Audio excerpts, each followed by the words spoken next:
Yeah.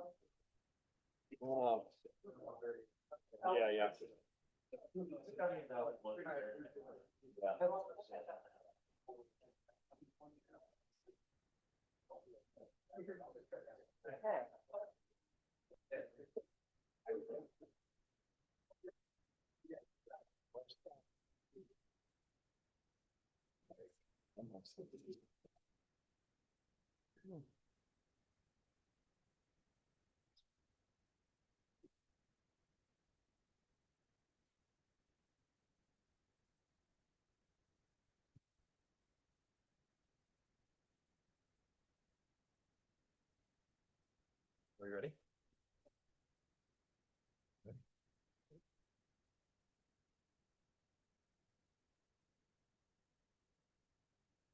I'd like to call to order the Town of Fraser Board of Trustees meeting Wednesday, October 15th, 2025 at 6 p.m. Can I have a roll call, please?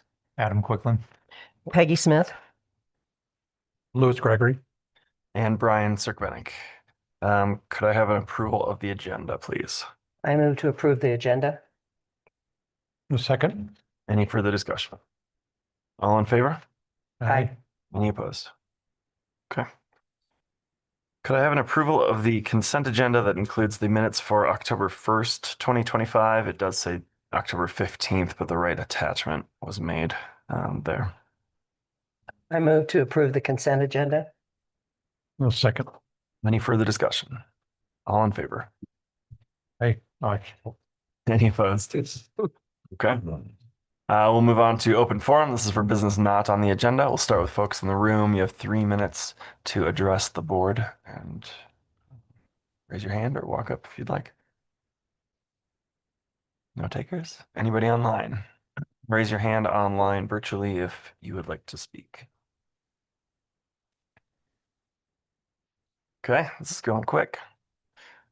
Now that I've jinxed it, we'll move on to discussion and possible action regarding Winter Park Film Festival sponsorship request. We have Connor Nelson and Parks Thompson.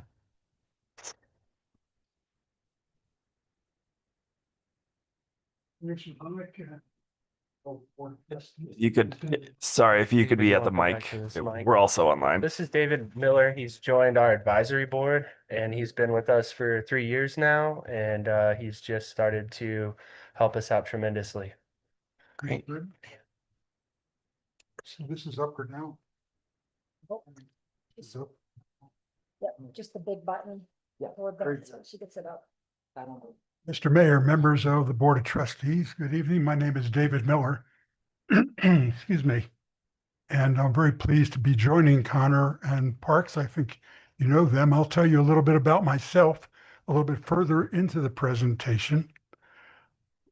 See if we can get started here.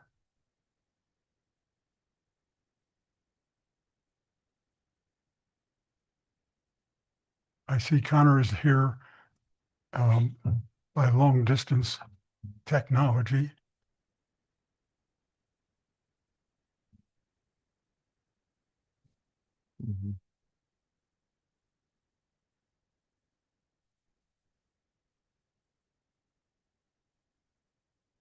Good. Can we get that full screen? Thank you very much. Okay, here we go. That doesn't count against my time, please. You have more than So, 3 minutes. again, That's I just appreciate open you forum. giving us the time. We will try to stay within the time you've given us. As mentioned, I'm joining this group that I've been associated with for the last 3 years. And this evening, what we hope to do is give you some background on what happened in 2025 and some surprises in terms of how good it turned out and how well your investment produced results. We want to give you a perception of where we are in regards to other film festivals that you know about, Telluride, Breckenridge, others that you know, and then give you a picture what we plan for the future, which is an expanded future. Expanded in a number of ways, but overall I can say our goal is to help build the Fraser Valley community. Now, community means a variety of different things in different settings. It might mean the neighbors that you're part of. It might mean a social group that you have political direction to follow. In tonight's conversation, I'd like to suggest that community means helping each other succeed in the valley and helping the Fraser Valley succeed in general. We've had already good community involvement. Your involvement has been steady and true since the first year. A large number of other organizations have been major sponsors. We want to expand that in the future in a number of different ways that I'll get into. I think, though, in terms of background and telling you about the success of 25, take a look at just these quick numbers. And you can see that the attendance for the Winter Park Film Festival jumped from 553 to 1,066. So it's almost doubling in 3 years. The number of films also almost doubled. But here's really the interesting comparison. If you take those same numbers and look at it in comparison to the budget, I've circled $45,000. Connor and Parks have not taken a penny in their commitment to develop this for the Fraser Valley community. They spent all of $45,000 to get 1,066 attendees. On the other hand, maybe you can see it, but I don't know what you can see on your screen. Under the red, the Telluride Wendy, can you move the spent picture? $9 million. Can you see that? There you go. Telluride, thank you very much. Spent $9 million to get 5,000. Just quick division, that's like $1,400 that they spent per individual. Parks and Connor spent 4 cents per individual. Your money has been invested well. Okay. What do I need to do? Cycle. Aim it towards Wendy over there. To the window. There we go. Yeah. Okay, so we've been talking about the number of films, the number of people. What I'd like you to focus on with me is the last 2 bullets. If you look, you'll see there is 2 different categories, a live film and disability films. Amongst all the film festivals, nobody else is doing this. You, perhaps more than anybody, know of the problems of suicides, disabilities, other issues that are endemic and stronger in the mountain communities. Connor has focused films, along with Parks, on resilience, people who have faced the tragedies of a lifetime and overcome them. So if you've sat in the film room and watched any of these, you felt the emotion that everybody in the community has felt of overcoming disabilities. And then on a separate issue, on the last bullet, what has happened in the last year is there's been an expansion beyond the film festival and the venue where the film festival takes place. There are 7 events outside. You can read them as well as I can tell you about them. But the point simply is the film festival has already been expanding and we want to do more. Before going further into the presentation, I want to put a thought in your mind. As you make your decision this evening and further after the request, and you know there's a request coming, think about where this film festival can be. Just to give you an idea, Telluride's budget, Telluride's Film Festival, was $9 million. Sundance's revenue is $44 million. Now, these are multi-year. Telluride is over 50 years of age. The Boulder Festival, which is picking up the Sundance, they're expecting 25,000 attendees. The Boulder number of media impressions, you can see the number that they're hoping for. It's outrageous. It's really quite remarkable. And decisions you'd make tonight will affect the Winter Park Film Festival going forward in the years ahead. Just a thought.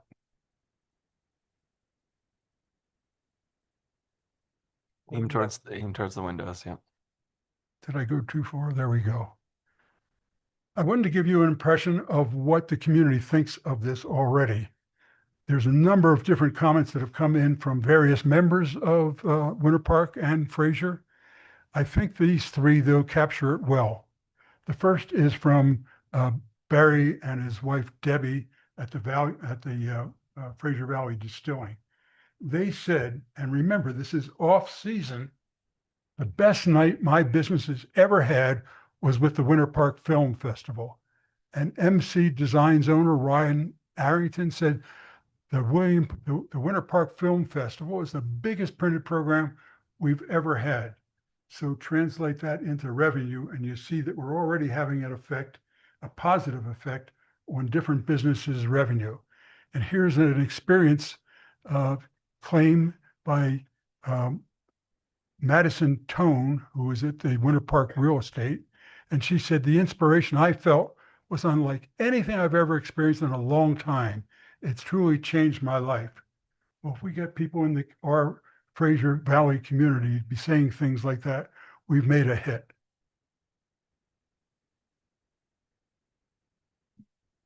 In terms of what filmmakers have said, and again, there's a multiple number of notes that have come in.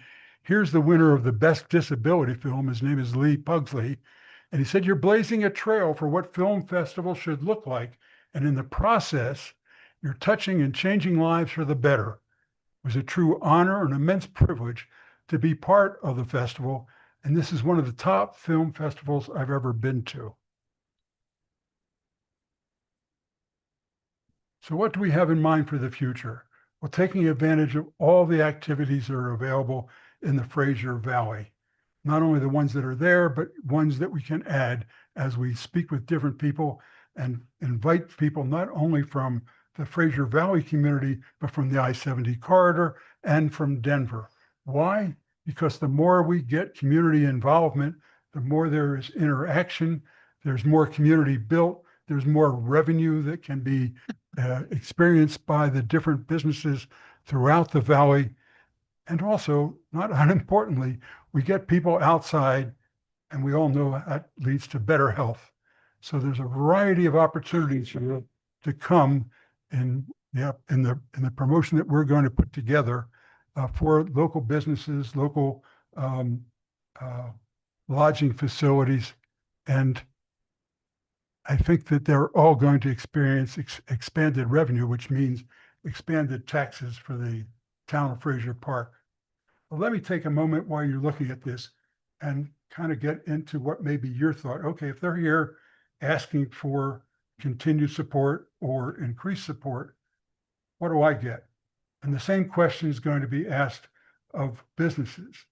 So I'll get into it, but before doing so, I want to tell you just a little bit about myself as a volunteer and someone is going to help for no money. Parks and Connor developed this. After my military service as a junior officer in the Vietnam era, I had 46 years in the advertising, marketing, communications, strategy business. I've worked for our largest advertising agencies in the country, clients that you know. I've worked for the client side. The other half of my career, I've had I've been part of a team that developed an Addy commercial, which if you don't know is equivalent to an Oscar. But there are four things just to quickly highlight that will maybe hopefully give you confidence in what I'm able to bring to the party. Number one, I put together the first nationally televised ladies golf tournament for Sealy Posturepedic, expanded their business tremendously. Number two, I joined my client fragrance company, Jovan Fragrance Company, after working on their business for a number of years. They invited me to head up their advertising and their marketing services. And we were approached by, of all things, the Rolling Stones. We put together the first involvement of corporate America and rock and roll. Turned that into a promotion where we got 2% of the indoor tickets, 3% of the outdoor tickets, gave those to radio stations. The stations advertised the upcoming event. They also advertised you can buy a fragrance and get this wonderful poster. Poster cost 2 cents. We sold it for $1. biggest selling season, Christmas selling season ever. And then later, as the CEO of the New Mexico Lottery, I worked with the state government to increase payout of the lottery from 59 to 64%. It was a dangerous bit of a challenge, because if it didn't work, that meant there were less dollars to go to the recipients, which were the students, high school students that the state legislature wanted to keep in the state to go on to college. It did work, and I kept my job. And then lastly, while I was a partner at Thornburg Investment Management in Santa Fe, New Mexico, I worked with the city council to get an industrial revenue bond. So aside from advertising, I bring a lot of experiences that I think can help this Winter Park Festival expand and become even better than it's been. So like you, the businesses that we're going to, we think as we show them a promotion that we're in the process of developing, it's going to build traffic, it's going to build awareness, it's going to build sales, and ultimately all that means that we're going to be building repeat business. And the more we invest in marketing, the more it puts back into the economy, and it does so, again, in the off season, or what you refer to as the shoulder season.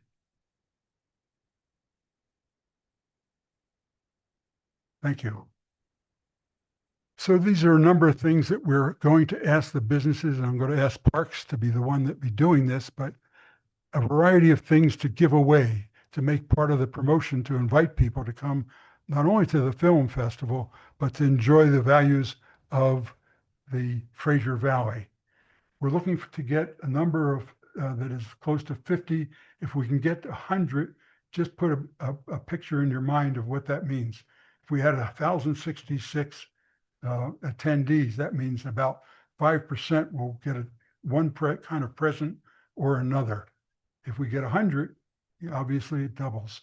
So there's ways to expand the audience, and this is a promotion that we hope to finalize fairly shortly, that will be exciting, that we want to communicate to bring more people into the valley. We're also going to be seeking broader commitment. Not only are we coming to you and other communities, institutions that you saw on one of the earlier slides, but we want to outreach to the overall general public in Fraser and in Winter Park, and do so through direct mail. Additionally, and so if that's $5 or $10 or $25 contributions, God bless them. But we also want to identify and solicit support of higher net worth individuals. That takes a little bit more effort, a little bit of personal care and follow-up, but we think that there are people that want to expand the cultural activities and see growth in the valley. And beyond that, we want to expand the business base, not only to the bigger businesses that we've already gone to, but some of the smaller ones, again, building community.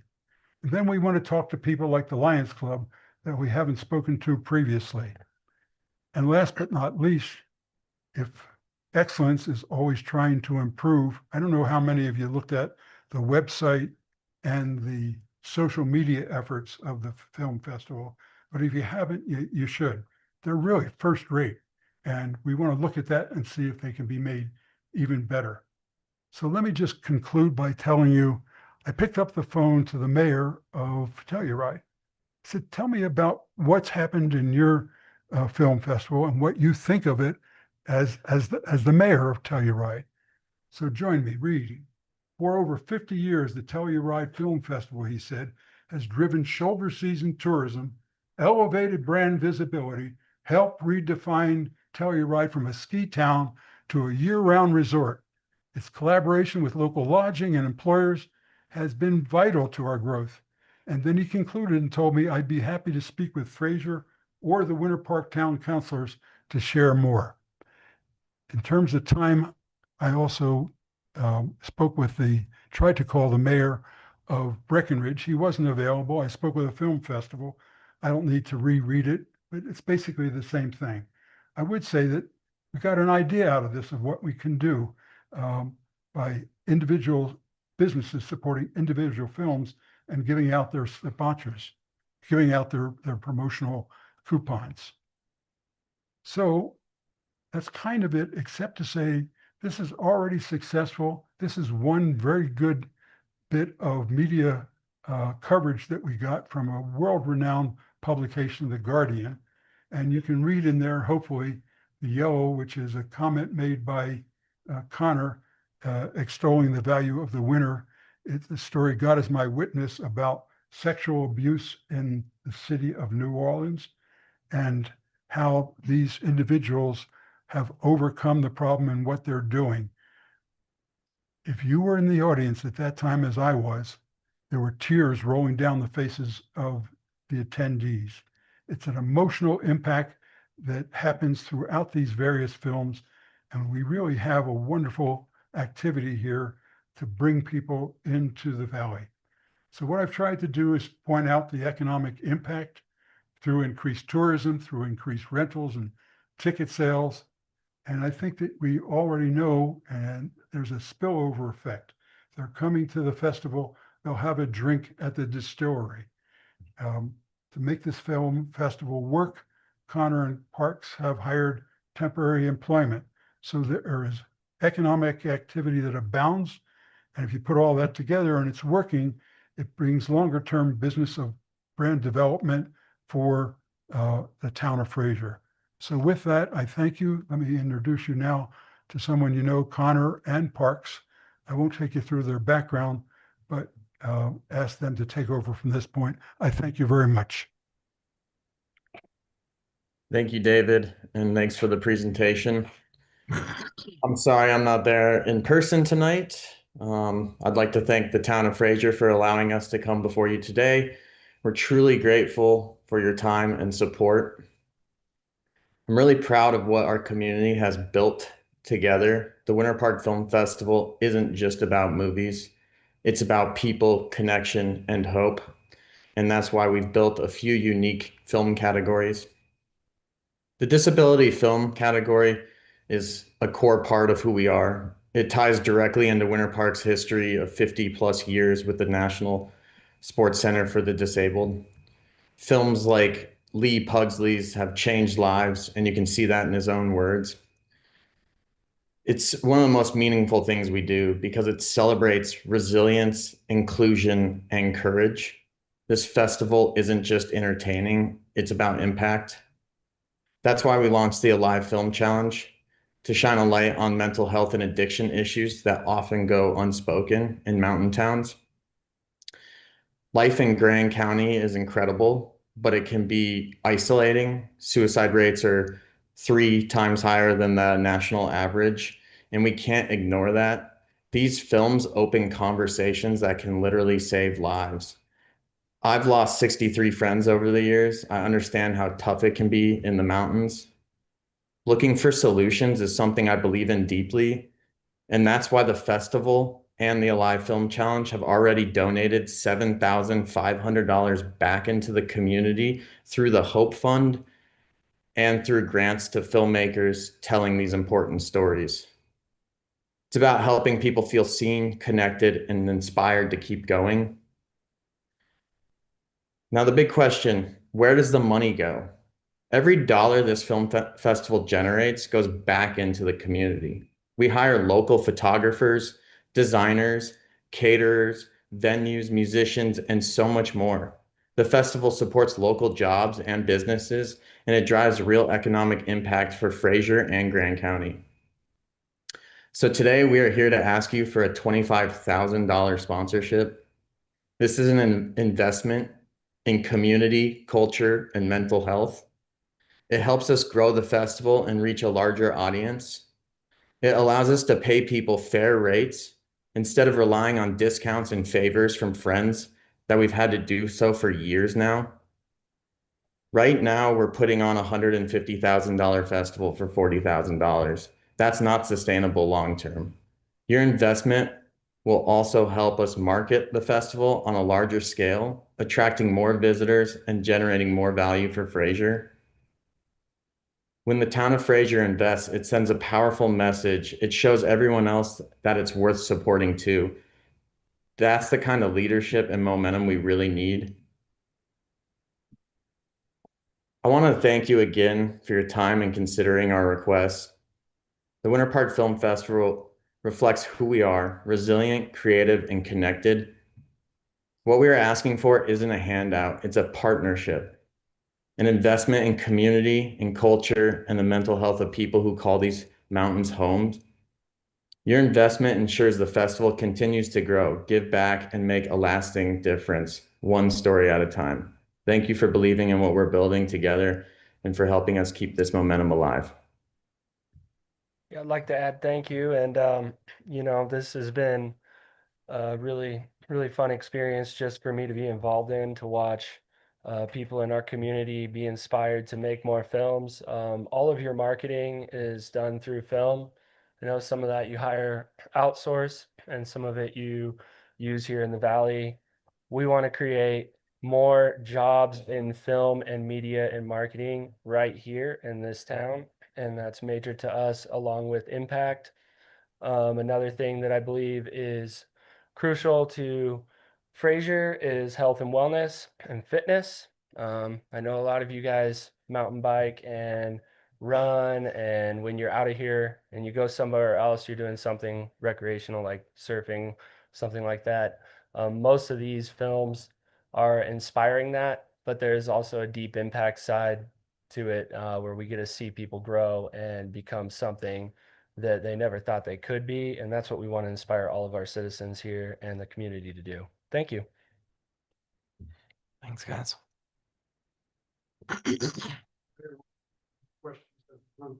Okay.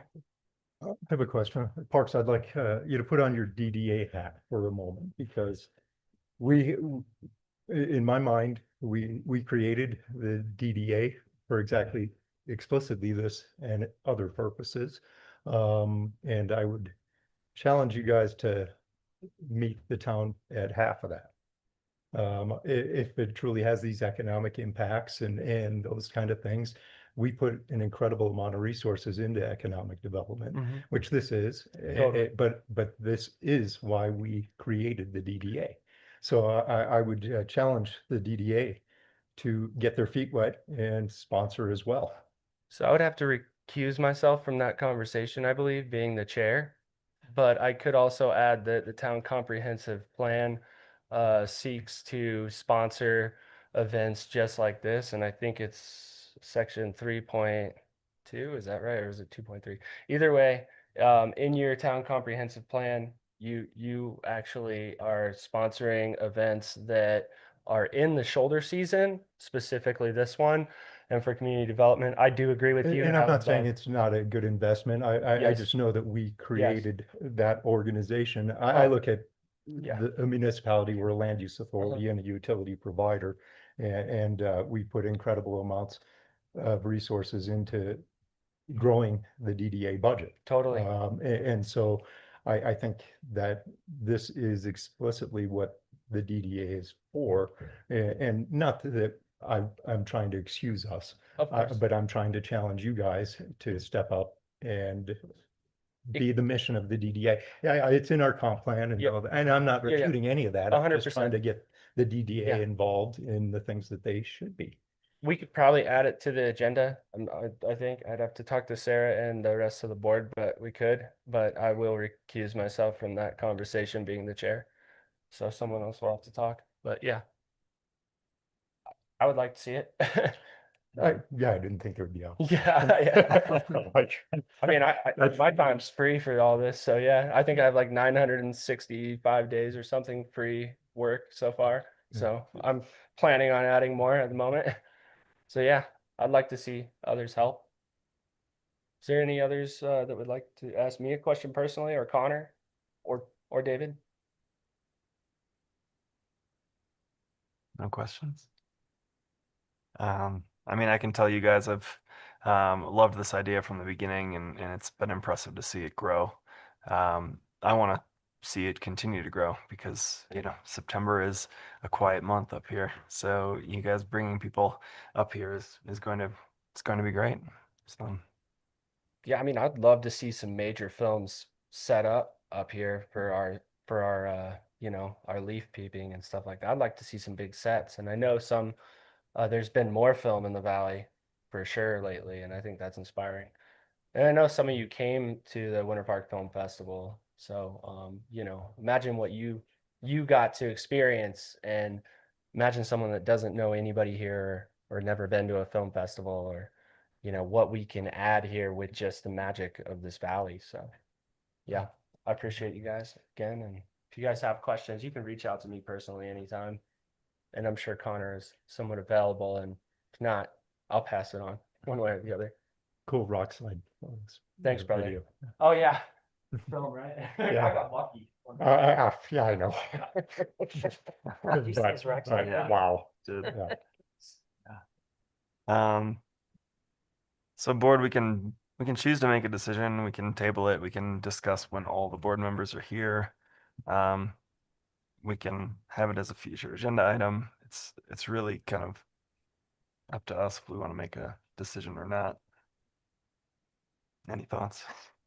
Yeah, I guess I'd like to table it until we have more of our board members here. But I'd also like to know what, since it is a Winter Park Film Festival, what is Winter Park doing to support it?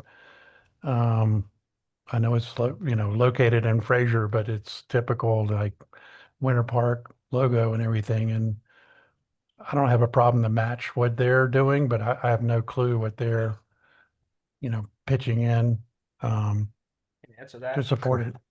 So last year they gave us 10,000 and you guys gave us 5. We were hoping for a match. This year we are going to push for a match heavily, and I think they're going to do that.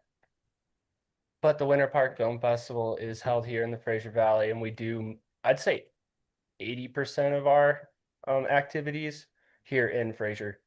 And you know that's due to it being my home and Connor's home and the support that this community gives us. So it's not just Winter Park. We do really feel that this is an extension of all of the recreation that people use throughout, you know, the valley, and we really do try to bring most of that down here. So last year they gave us 10 grand, and we are hoping for them to match this year. So that would be great. And you guys putting out 25K, if that's what happens, I think it will push them, and we need you on our side to push Winter Park as well. So I agree with that. Thank you, Parks. yeah. And the resort, are they kicking in? The resort has given us in-kind donations of close to $20,000 or at least the last 2 years, with housing judges and special guests, as well as donating Sundance and the gondola ride for free, which is an incredible thing.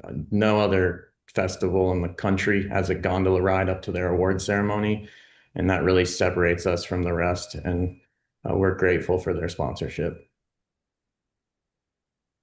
Either way, I know there's other agenda items as well, and if you're gonna table it, just keep us informed and we'll be here. And you know, if anybody on this board wants to get onto our advisory board, that would be huge. We would love to have you involved so you could, you know, even help us grow this more. So we need your energy, time, and money. So we're here. Thank you. Especially money. Thank you, folks. All right, I'm feeling consensus to table. Maybe maybe we talk about it in regards to the annual budget. For the next meeting's budget discussion. Yeah. Yeah. See where it could fit, if we want to add it up. Sounds good. All right, thanks, Thanks guys. for the presentation. Thank you. Okay. Moving on to transit budget and service options. Okay. Crew here to present on it. Yeah, thanks, Mayor. Michael Brack, Fraser Town Manager. Just want to provide a brief introduction. We've been discussing the increased cost for transit and the dedicated 1% sales tax, which is a restricted revenue fund for the town of Fraser. That was approved by the voters back in 2016. The intent of this tax was to pay for transit trails and capital projects within that fund. But you know, they'll do here a presentation, and appreciate them being here. I'll provide an introduction here shortly. But just looking at sustainable strategies as far as providing for transit operations, which is a a fantastic service here in the Fraser Valley and out to Granby and beyond. But the discussion is really just a discussion of highlighting the issue about our restricted revenue fund no longer being able to cover the cost of this as is, and looking to have a constructive conversation about how the board would like to move forward with these current transit costs, and also looking to the next year when we can really look at potentially bringing the cost down within the 1% revenue fund, or within that fund with a given percentage so that we have some slice of pie that can go towards trails and capital projects. So I'll hand it off to Michael Cook. We've got Michael Cook here on the left. You got Charles McCarthy here on the right. Michael was the transit manager who left here 2 years ago. A few years ago. Few years ago? Came back for a little bit. He's still working with them. Charles McCarthy is now the Winter Park Transit Manager, so he took over that role and has been doing a fantastic job. And we also have Sarah out here, who is the Winter Park Interim Town Manager as well. So thank you for being here, and I'll hand it over to you guys for a little presentation. Thank you. Yep. I think this is the first time I've been able to speak to the town board trustees in this capacity. So I just, first of all, I wanted to thank town board. Fraser's been a fantastic partner of the lift since the beginning. And I just wanted to thank the town for being the largest partner of the system. With that said, I think our idea here is to kind of come here and have a constructive conversation and kind of go through what's driving some of these costs, how we're going about dealing with some of these costs, and kind of present the what's driving that. So, as you said, this is Michael Cook. I'll let him introduce it. Yeah. So Michael Cook, with Compass Transit Consulting now, but I still work at the town of Winter Park. As Michael Brack said, I was the first transit manager with the town of Winter Park that actually launched the system. So I do have a presentation here just to sort of go over some information on how much Fraser currently contributes to the system, what ridership looks like, and sort of some recent trends in that. I do have a presentation if I can share. I emailed you the link for the Zoom. Did you get that? I don't think I did actually. I'm on Zoom though. Oh, you are? Go Yeah. ahead. Are you a co-host? All right, great. Okay, cool. So I should be able to share that somewhere. Okay.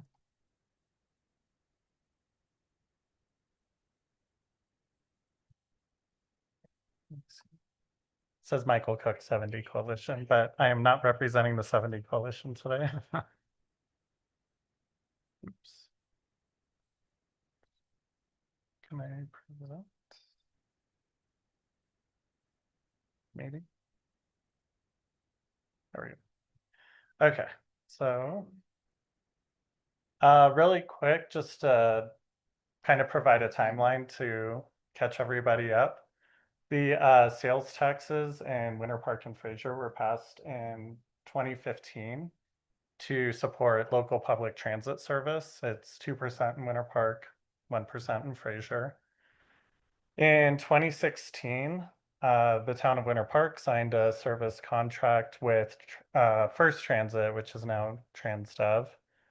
And service officially moved from being operated by the resort to being operated by the town of Winter Park.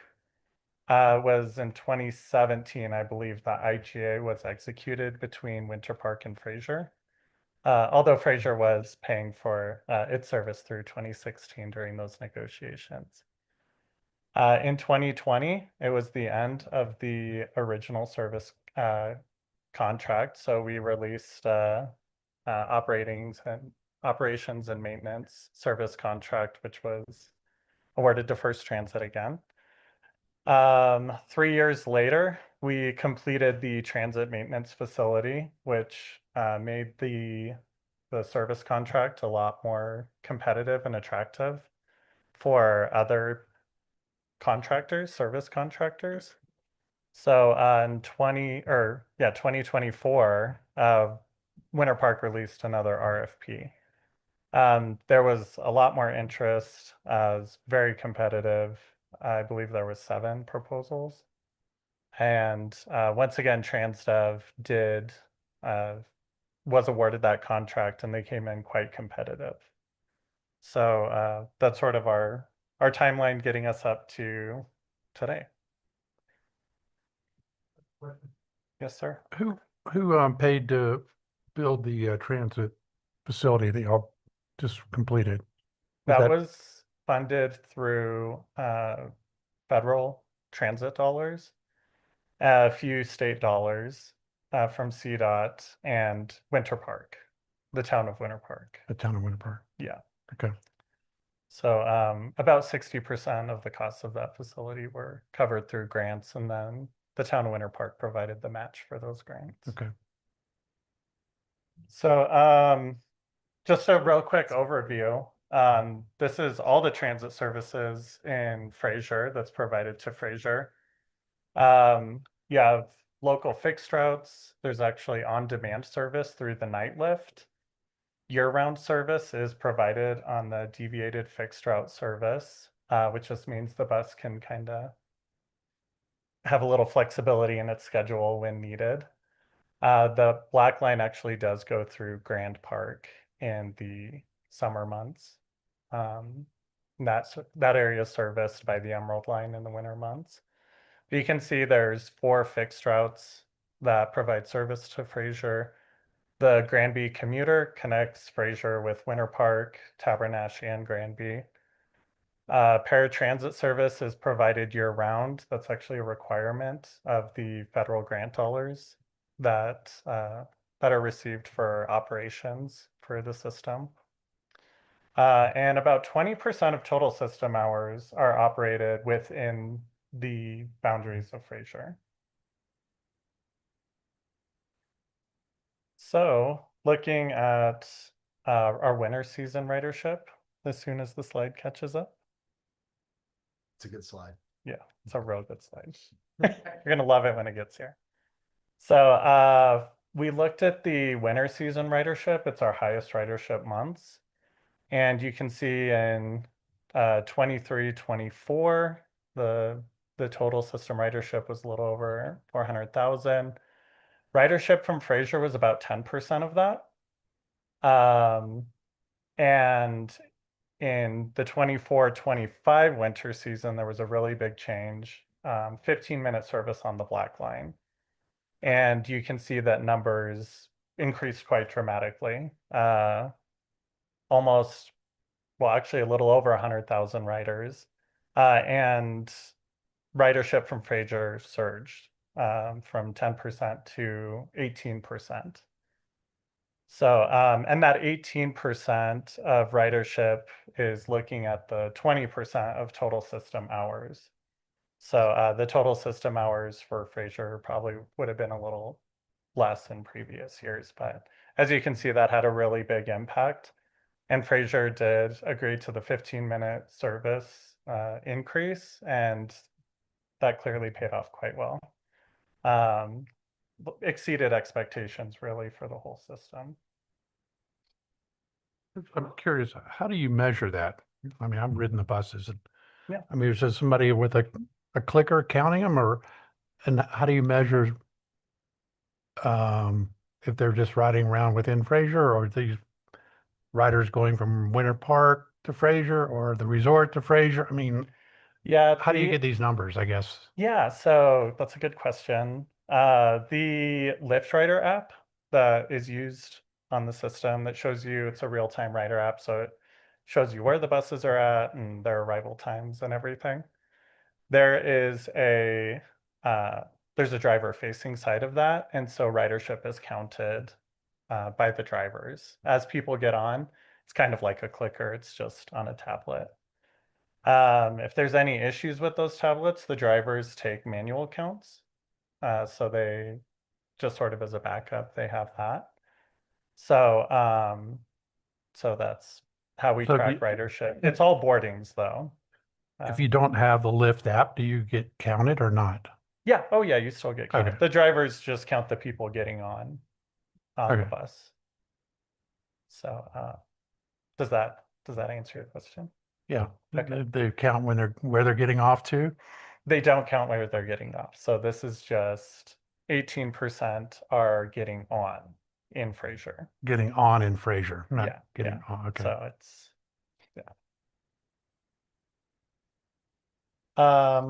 okay, so the next one is looking at costs, everyone's favorite topic.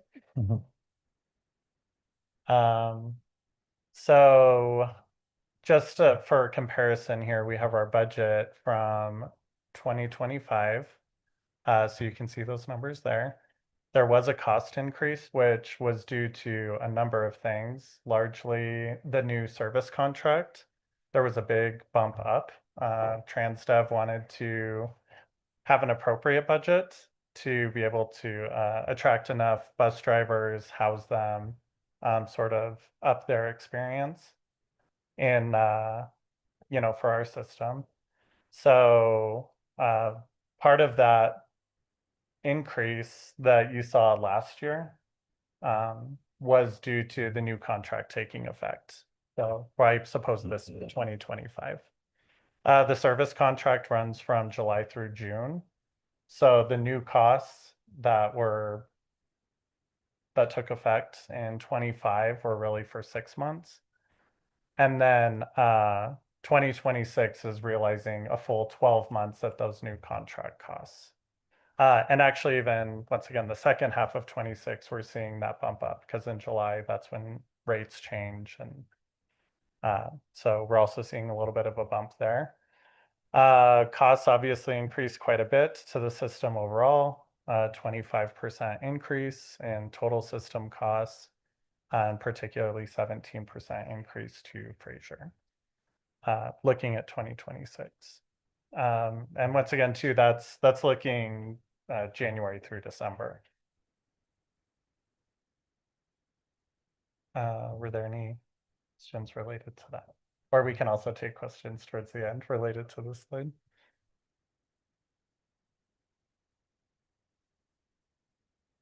So kind of what I just said here, the new contract with TransDev took effect July 25. So we only realized that big jump in this year. And then in 26, we're at that new higher rate for the first 6 months. And then it actually goes up 3% for the second half of the year. As much of a big jump as this is, it's also a common trend that's being experienced across Colorado and really the nation. Cost increase are going up in general. I think we've all felt that at the gas pump, the grocery store, everywhere. And we all have the fantastic luck of living in a beautiful mountain community, but there's also like the mountain town tax, right?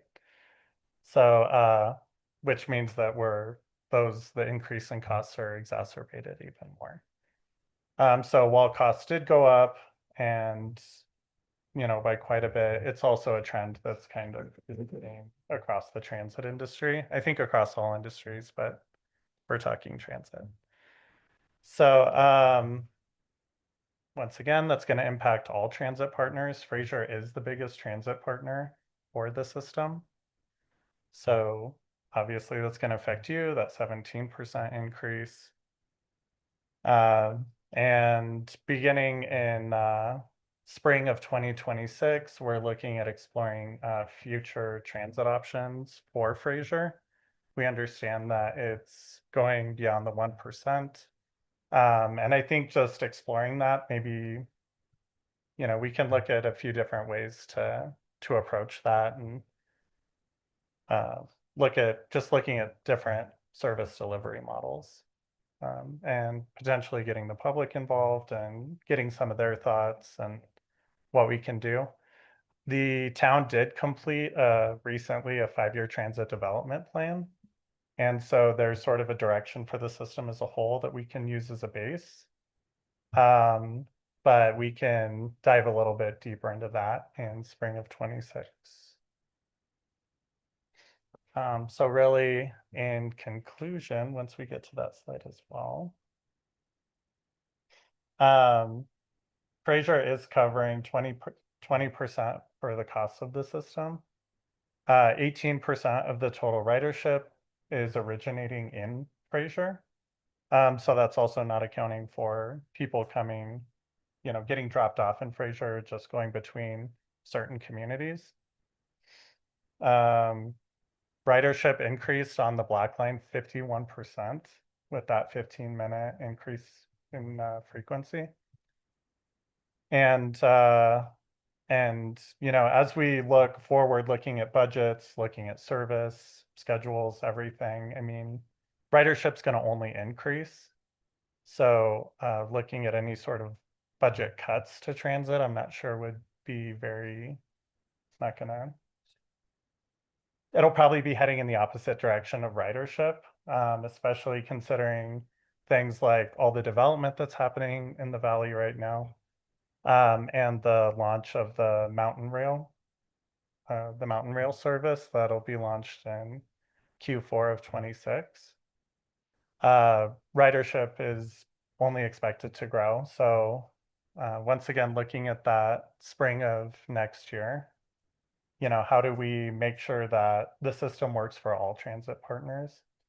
And how can we move forward in a really constructive way and make sure that we're meeting the needs of our community by providing the level of service that's going to be needed. And that's all I have. So questions? Yeah. Are the stops in Meadow Ridge and Byers Peak Ranch considered Fraser? They are not. Okay. But they're on the Black Line, aren't they? They are not. They're not. There's not. So there are stops Emerald. in Fraser on the Black Line, but there's no stops in Meadow Ridge on the Black Line. The Black Line does go up County Road 8, but there's no stops between there and the stop in that upper portion of Wapiti. So when you do all your numbers on a calendar year, it kind of Yeah. skews things because most of the ridership is in the winter. Yeah. And so it seems to me like you've got 3 partners. I don't see the resort on the partnership list. Yeah, we did have an MOU with the resort, which actually expired this year. The resort was providing $300,000 a year for 10 years for capital improvements. They are the largest tax contributor in Winter Park, but we understand that's also in Winter Park. So I think revisiting the MOU likely makes sense, but we haven't had those discussions just yet. Well, I think that's going to be a critical thing when they start building structured parking at the resort and driving everything to the transit center in the town of Winter Park. And, you're really going to want people to ride the bus.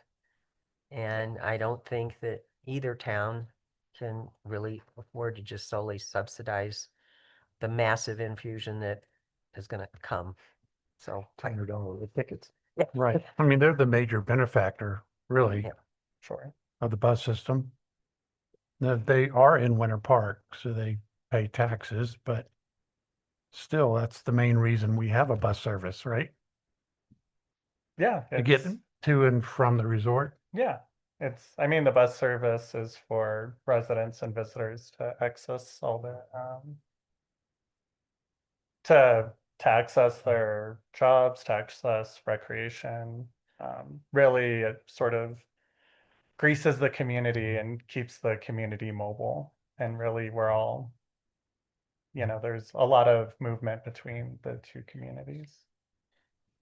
I would imagine that if you're just collecting numbers on people getting on the buses, it's more than 50% at the resort, right?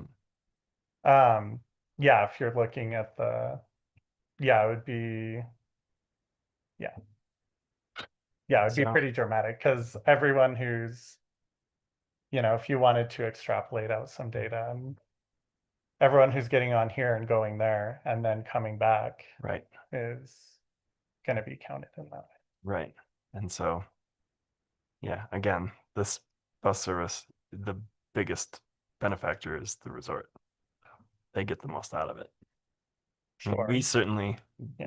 our communities certainly want this service, but I do feel like the resort should be putting in a chunk of money towards this. That's a conversation that, once again, the MOU just ended, so. Sarah can. Yeah, sure. So I've started with the resorter conversation about the expiring MOU. And they're open to conversation. I think just like we as providers or services are balancing the community's demands for childcare, transportation, and workforce housing. And so we're having that as a holistic conversation with the resort as well. So I personally am not counting on it right now happening in 2026, at least not for this winter season service. We did approach the resort about a service reduction or whether they would want to pay that to avoid a service reduction specifically for what I would call them employee bus runs. They opted to have the reduction in service instead of moving forward with subsidizing that. And it had to do with the ridership numbers. It made financial sense to say, hey, think about this in a way that we make the reduced service be higher utilized. It's just the economics of how those systems have trade-offs in your scheduling choices. So I want you to know they're committed. I've had those conversations have started, and I think that the reality is that this is a service category that has outpaced inflation incredibly in multiple systems. In my experience with, for example, another large transit system and our mountain communities have had the same exact issues. That we were very fortunate to have several years of COVID funds and things like that that really lessened the impact. And now we're at true up.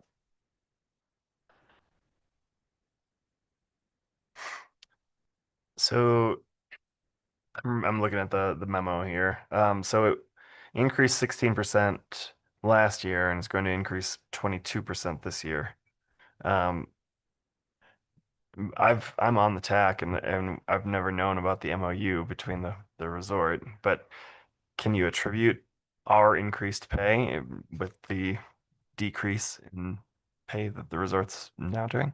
No, the MOU, their contribution was only for capital improvements.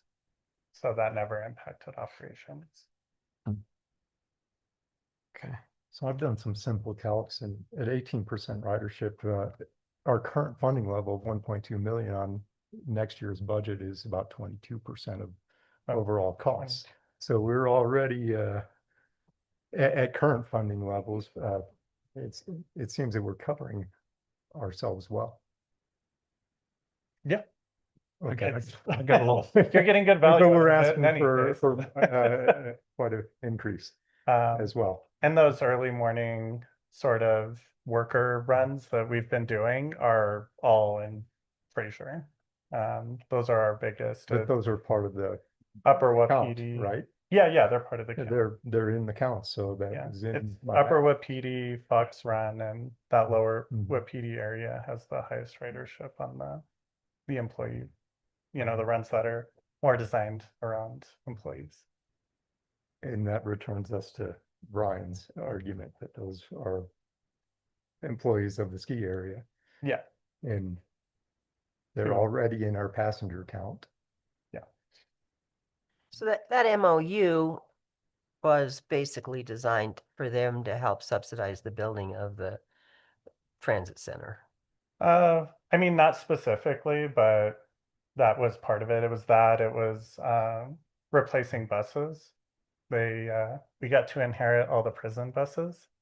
Yeah. And obviously those weren't gonna really work. So we've used those funds for a few different things, but Well, the I really facility we knew we think had to that replace. this needs to be revisited seriously with them. And I'm not sure if, other communities I'm sure are facing the same issue. And I know there's a big pushback from the resort when you mention sales tax on lift tickets, but it might be time to have that conversation. Also charged up. Could you maybe map out what it would, in terms of funding, what it would, how it would change if we went from 15 to 20 minutes or 15 to 30 minutes during peak times, and how that would affect, um,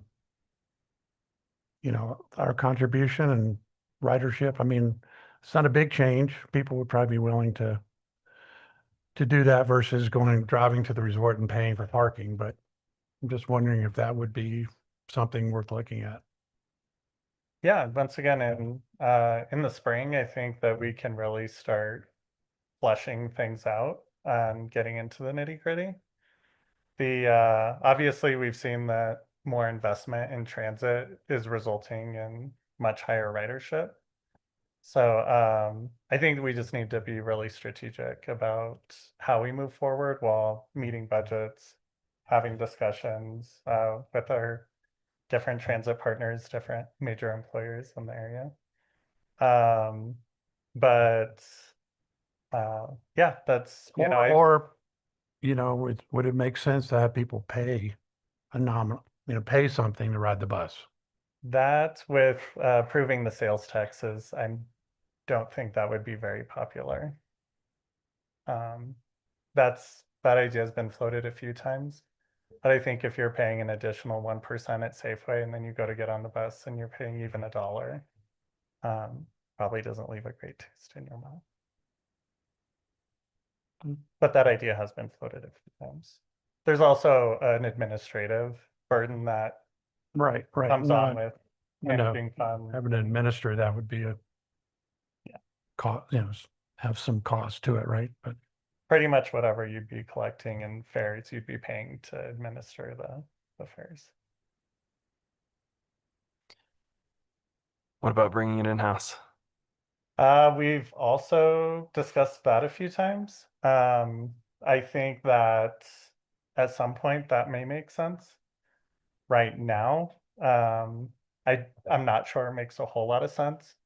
Just looking at, we're really resource limited in the Fraser Valley. So are we gonna have enough mechanics? Are we gonna have enough drivers? Right now, TransDev, we can take buses who need engine rebuilds and take them down to the Front Range and get them fixed and bring them back up here. And how does that work moving forward?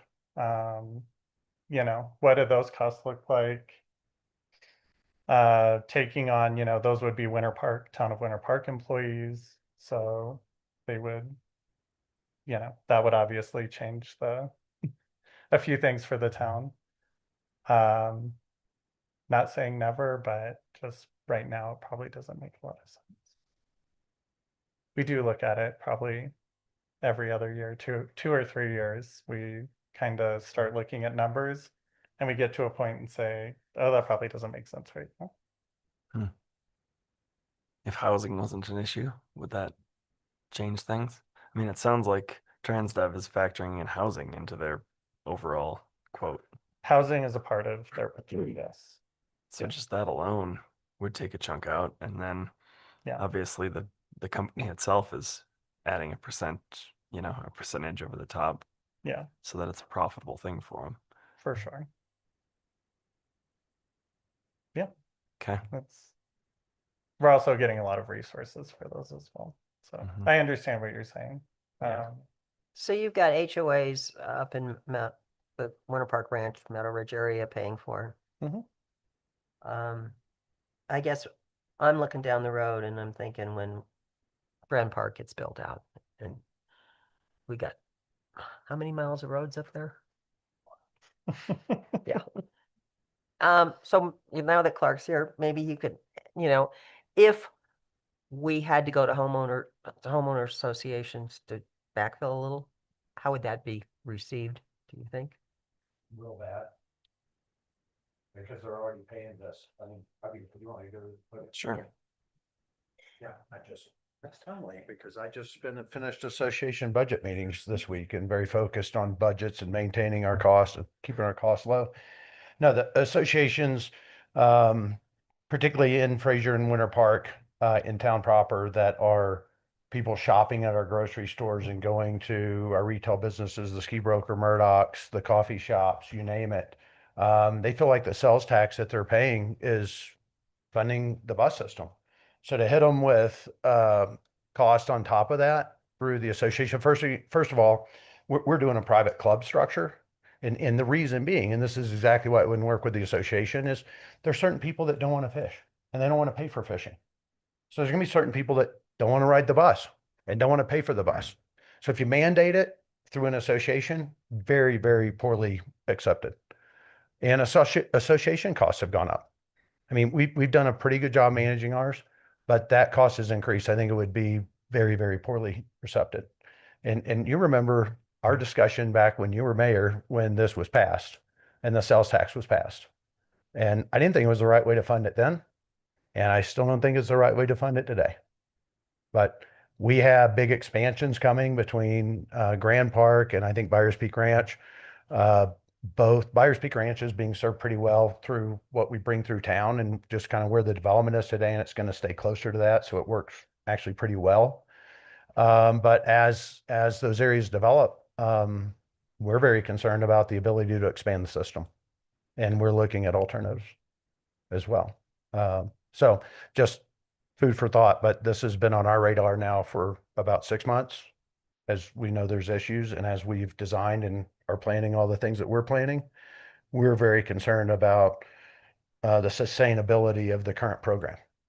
And then also, I think I'm also concerned, having been in the Roaring Fork Valley when RAFTA went completely, like, was stretched like beyond belief because it was serving Glenwood, Garfield County, Gypsum Rifle with no contribution from them. And they ended up getting contribution by effectively having to make some tough decisions and saying, guys, we're going to have to pull back the service. And I mean, I feel like that's kind of happened here, where I think the Winter Park developed a really good system with Fraser in terms of what was really meant to serve this immediate area. And it's gotten stretched and expanded. And I look at what Granby's contributing and what I think the time is to drive down there, and Grand Lake. I didn't even know the bus went to Grand Lake, but I saw a contribution from Grand Lake. Okay, well, there was a line item on. Anyway, long and the short is as this thing kind of gets stretched, I think Fraser better be prepared to kind of bear the brunt of some of the cost of that stretch. And I also think that cutting the time is a bad idea, because I don't think it reduces costs like you think it would, because you've got certain fixed expenses that are there to operate the system. And you might as well have the bus serving those areas. Plus, I know at times Rendezvous probably has this, Peggy. I know Grand Park has it at a couple of stops where the bus will come through and it's full. Because I mean, it's real nice because we're one of the last ones on the stop going to the ski area. So you're not driving all over town, but the bus can be full.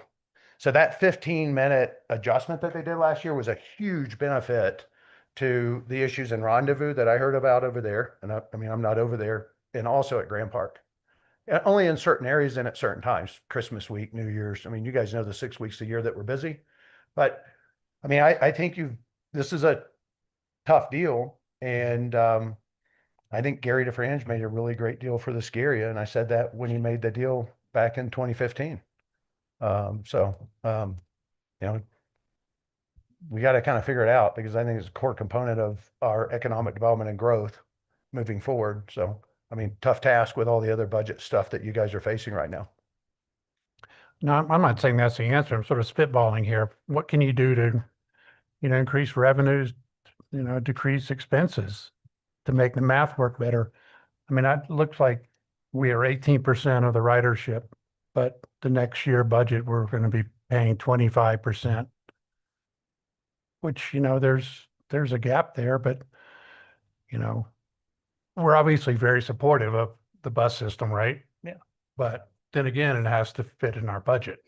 You Yeah. can't- And that's where I think, once again, in spring, this upcoming spring, we can really take a deeper dive into service delivery models and potential micro transit zones. We do have some of those numbers from the 5-year transit development plan. So I think that we can dig a little deeper and flesh those out and see what options don't reduce service, but maybe just provide it in a different format. Michael, how are the conversations going with the county?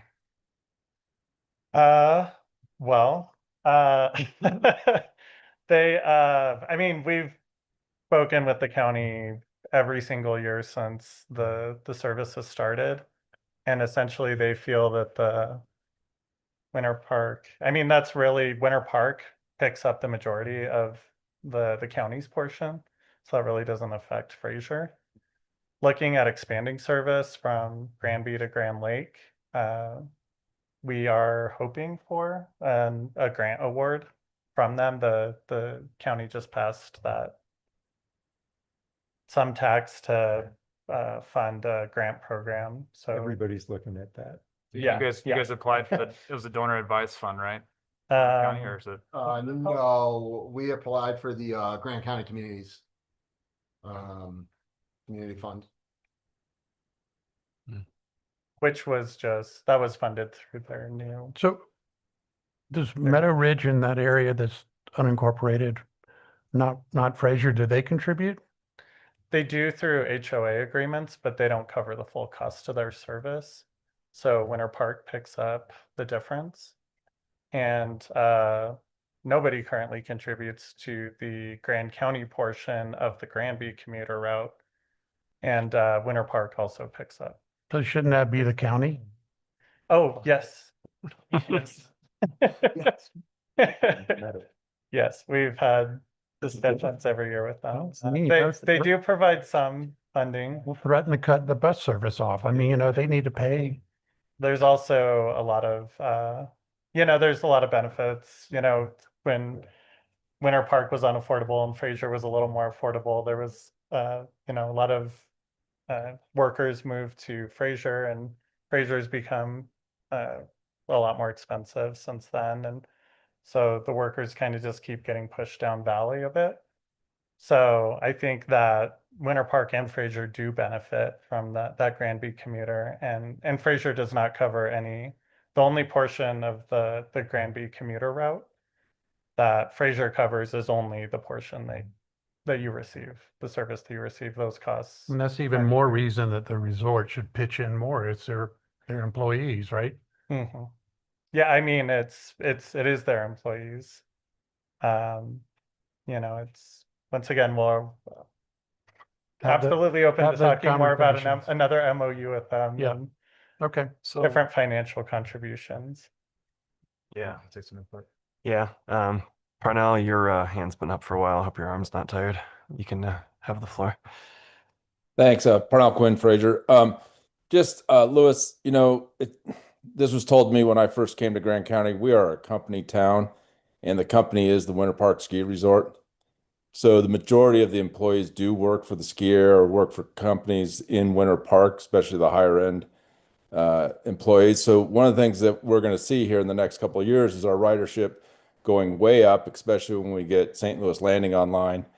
And as Clark builds more of his workforce housing, Fraser's going to have some of the highest numbers because they're going to have daily commutes on those buses, because a lot of those people aren't going to be able to afford cars or to afford the parking in downtown. So we can try to kick the can down the road and tell the skier to pay, but they're the big bully on the block. If they don't want to pay, we got to figure out how to do it. Thanks. Well, and the other thing I thought about the increase in ridership, how much did the, expanded service of the ski train have to do with that? Because they started stopping in Fraser last year, right? And I've seen numbers of 25% of the riders were About 11% got off in Fraser. So those people need to, they need transportation to get to their lodging or wherever they're going. Yeah. And that's only going to increase. I was in that 11%. Oh, you were. Yeah. Well, and I would say, the Northwest Transportation Planning Region has this MMOF money. It's multimodal, whatever. Opportunity Fund. Yeah, there you go. And while we're doling out money in advance now, it's probably going to be gone for the next 4 years. That is something that we could apply for in the future for transit. If the expenses keep going up, we could potentially apply every year to help subsidize it. Just a thought. So it used to be that the most ridership was in Meadow Ridge and Winter Park Ranch? Is that still the case? It's still, I'm not entirely sure, but I would say just like looking at the numbers right quick, it's yeah. Purple and black lines are still the highest ridership lines. So it just seems like the county needs to come to the table too. I guess we've found solutions and they're not Fraser. Yeah, exactly. I was gonna say, even they're if the not- county not was one we covering can its full control, right? cost, it wouldn't impact Fraser. Winter Park covers that deficit. So we'll obviously keep the conversation going. I thought it was great that you guys were able to come tonight. Thank you very much. And just kind of highlighting the issue that we're working through and working to solve for it. We'll continue to have the budget appropriate discussions for the town board adopts the annual budget for next year. And be looking at, what the board wants to do, and then in the springtime, what approach we want to take to this. Fraser's been a fantastic partner, so we want to make sure that the system works for you guys and for Winter Park. So thank you for having us. Yeah, thanks, guys. Appreciate your time. Great. Thanks. Okay. Treasurer's report. Lori.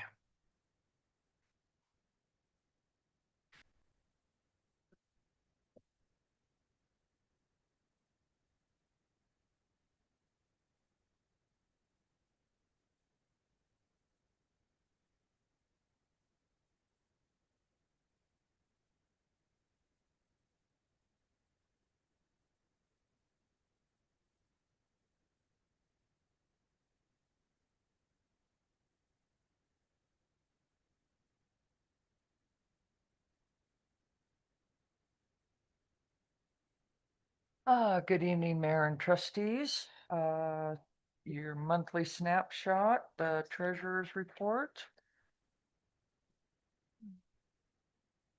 Again, statement of funds, sales tax revenue, short-term tax revenue, or short-term rental, remote sellers, and budget expenditures. Oops. Wrong button. Some random. Oops, that didn't work.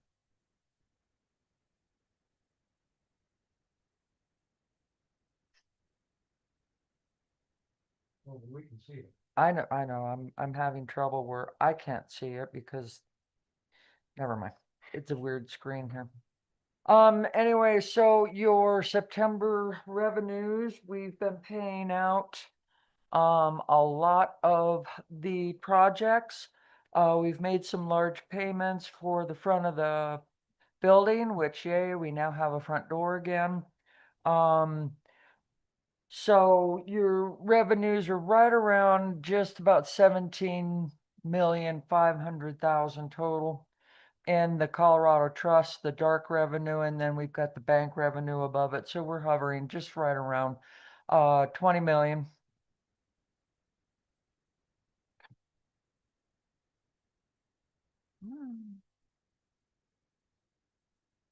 Why aren't you going?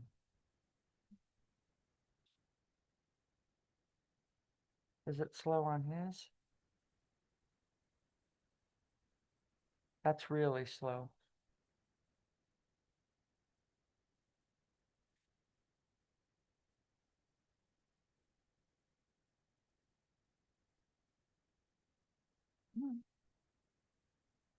It's not going. See it, it's moving. You just got to give it like 15 seconds, Lori, when you change it. Maybe I've touched it too many times already.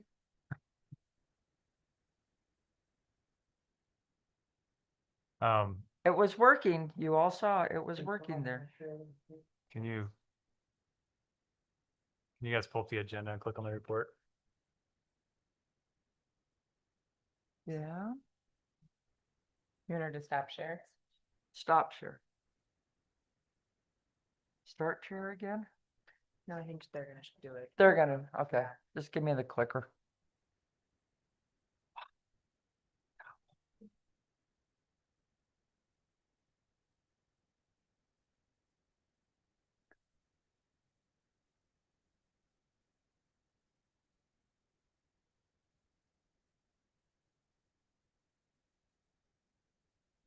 And Lori, just to clarify, the 20 million you're talking about includes Includes, depreciation from the capital asset fund, Yes. but cash on hand is at 18 million. yeah. That's in the Colorado Trust, yes. Is it gonna click? It's not going to click. Okay, so you can scroll on and it's almost, yeah, the church renovations, we also paid on those. And Halloween's coming, so we all know that means snow. But we do have a lovely new mural out on the shed out back that just is great and brightened up the place. Go ahead. I was going to use my lovely little pointer. Your sales tax revenue, can you go right above August? Right there. There it is. That's your because it's the September collection of August revenue. So that's your collection of the sales tax, and it is $17,632 less than same time last year. That was a 3.4% decrease than 2024. Not too unexpected, but a little disappointing, but not horrible. We're still staying within a pretty steady level compared to some other areas. But it is what it is. Go ahead.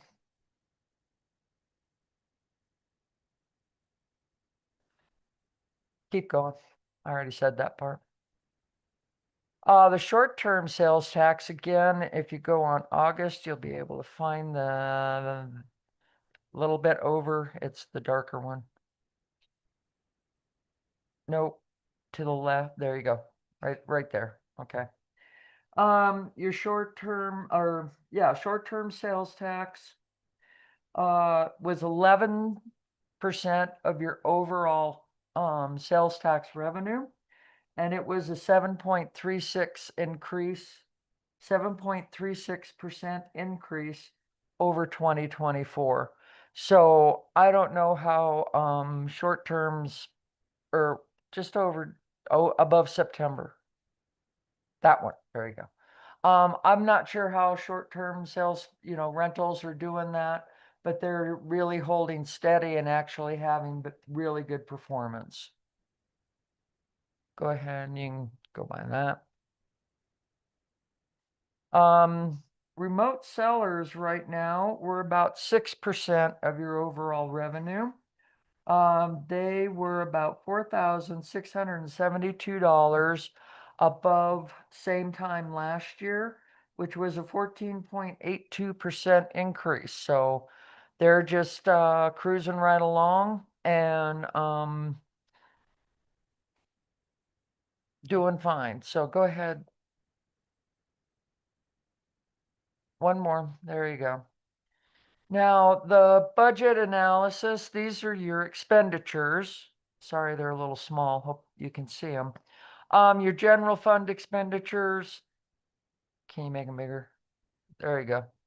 That's better. All of a sudden I was like, whoa, I can't see them. We're on track with general fund expenditures at about 54.3%. We're just a hair past half a year. Restricted revenue, that's paying for the bus. The capital equipment replacement fund, that was replacing the Bobcat side-by-side, which was actually offset by the insurance that covered the replacement. Capital asset fund, that 524,000 in there was the purchase of 208 Eisenhower. We are now seeing the invoices coming in for Cozen's Ranch for the bike park. That's why that jumped up from last month. It's up to 57.9%. Water fund, wastewater fund, those expenditures are tracking normally, and the housing authority really doesn't have a lot of expenditures, a little bit of legal. Go ahead. And now, keep going. I've added this page. This is your fund account balances. People were asking to know what they were. So your general fund, the cash allocation is 10,378,828. That's about half of what's in that's 50% of your overall funds that are held in Colorado Trust. That's half. All the rest of them, restricted revenue, conservation trust fund, capital equipment replacement fund, those are all just the portion of what you're seeing in the Colorado Trust. The capital asset fund, don't be worried. It is always a negative number because that includes depreciation. So that's kind of weirdly adding to your it's just the assets. Assets are not liquid funds. But if you were to sell them, that's about what they're worth. Cozen's Ranch Fund, debt service. So those are all your fund balances. One of the strongest is always the wastewater fund. That one, but we keep that, a lot of that reserve is also in case of any major sewer failure, which we've had a few of those and we hope to not have any more. The DDA is very small, but they're getting a small portion of their interest every month, and they're about 0.16%.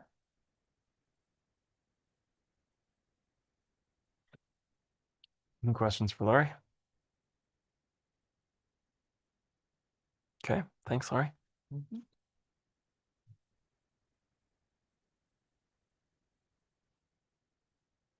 Okay, moving on. Resolution 2025-1002 authorize the town manager to pursue collection of outstanding pre-certificate of occupancy, quarterly water and sewer service fees. Michael. Thank you, Mayor. Michael Brack, Fraser Town Manager. This agenda item speaks to the Mill Avenue Apartments that incurred, what we have is a pre-certificate of occupancy quarterly water and sewer service fee that was accumulated between 2021 and 2023. And for some of the background here, I think everyone's familiar with the Mill Avenue Apartments. It had received the LIHTC Award for affordable housing. It is in service through our out-of-town service agreement that I believe is also attached in this agenda item. And so when those buildings were constructed, just like any development in Fraser, when they were issued the building permit, they incurred quarterly service fees related to water and sewer, which is 33% of the normal rate. And that section of our town code is referenced there in the staff briefing for code 13-2-210. The intent of the pre-co quarterly utility fees is to ensure that the services will be ready and provided for, but also to provide fire suppression for any vertical construction, and is really just is standard through our code for any type of development. So when that development started, and between that and close to when they got their certificate of occupancy, they had accumulated a utility quarterly utility fees for water and sewer that totaled the amount of $37,866.11, with late charges and interest of $6,140. As we do with properties either in town or serviced by our out-of-town service agreement, if a development is not paying those fees, that becomes a lien on the property. So that became a lien on the property. We did engage the developer, and there was a disagreement about what those fees, how those fees should be billed, and them incurring those fees, especially given light of it being an affordable housing project. However, with the out-of-town service agreement that was entered into, it still requires all development to meet those same requirements. However, I knew that we had forthcoming conversations about affordable housing impact fees with the town, which 3 or 4 months ago, the board adopted a program for an affordable housing program with certain discounts and benefits for permits and for these pre-co fees as they are incurred. And that's outlined in the staff briefing. Basically, any property considered a temporary deed restricted with household income deed restricted housing, temporary was set at 40 years or younger, and really the permanent deed restricted housing is just deed restrictions that are placed in perpetuity for the property. So with that, a program adopted by the board, it does allow for a 50% waiver of building permit fees and for the 50% waiver for the pre-co fees for those temporary ones, temporary deed restricted housings that are constructed, and 100% waiver of those pre-co fees for permanently deed restricted housing.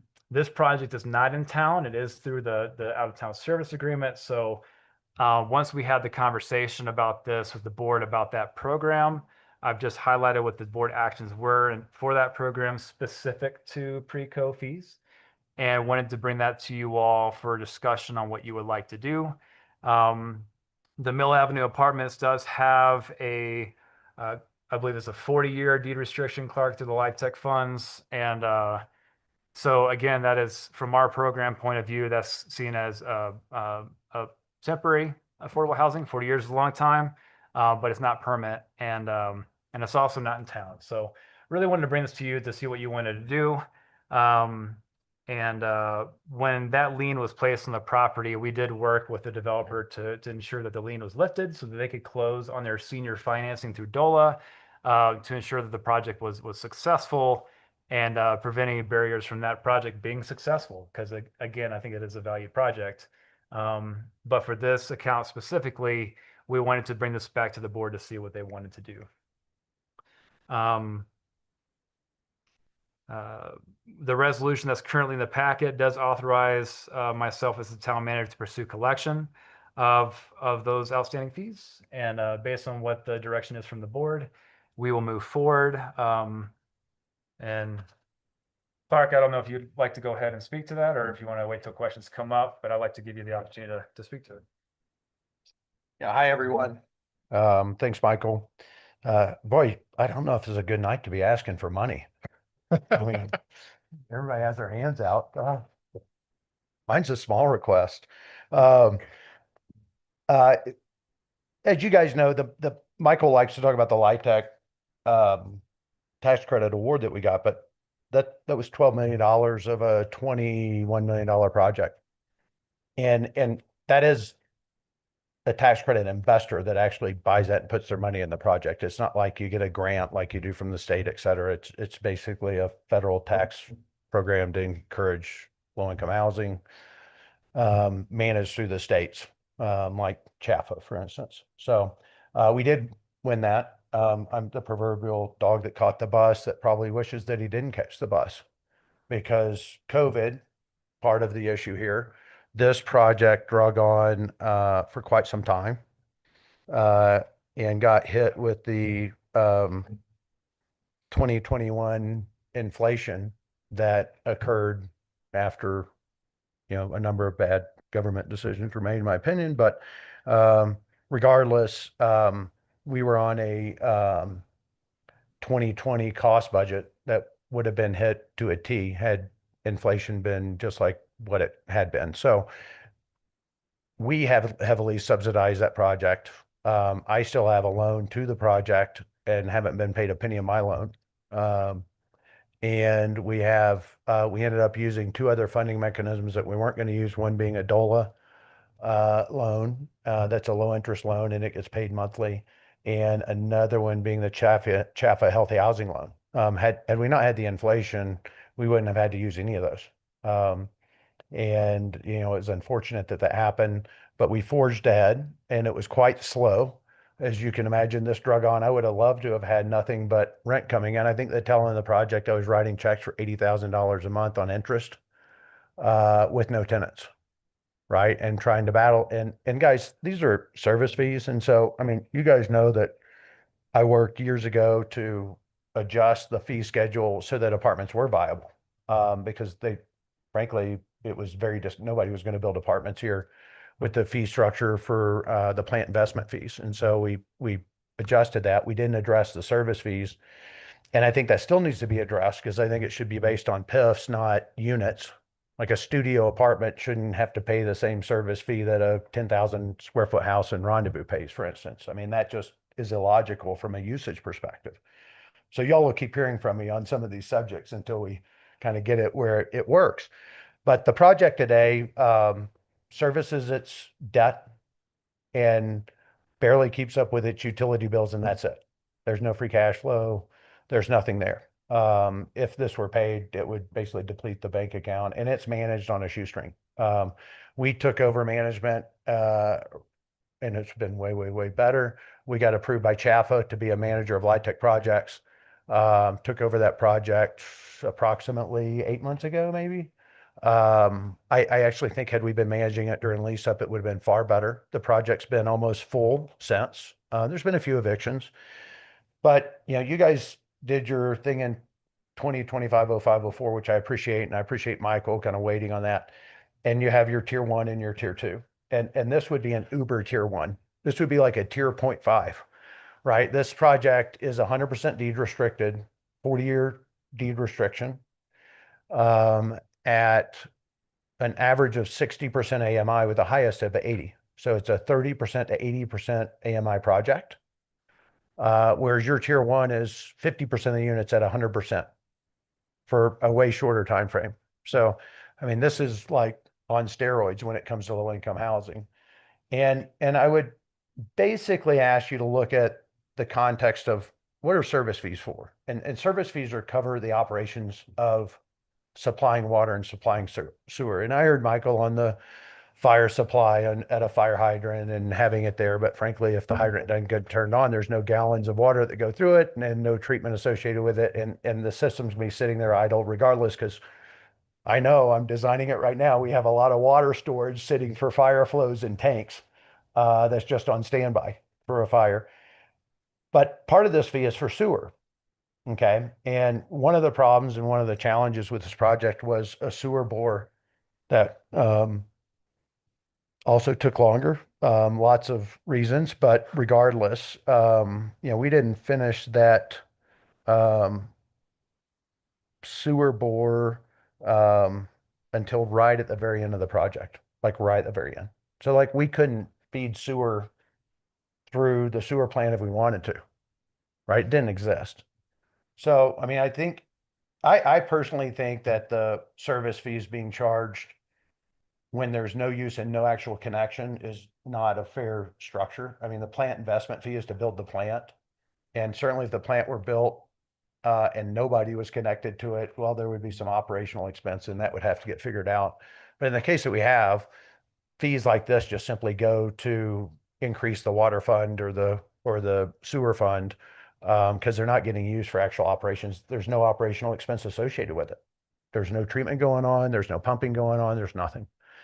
So I would ask you to reflect upon that, reflect upon the low income aspect of the project.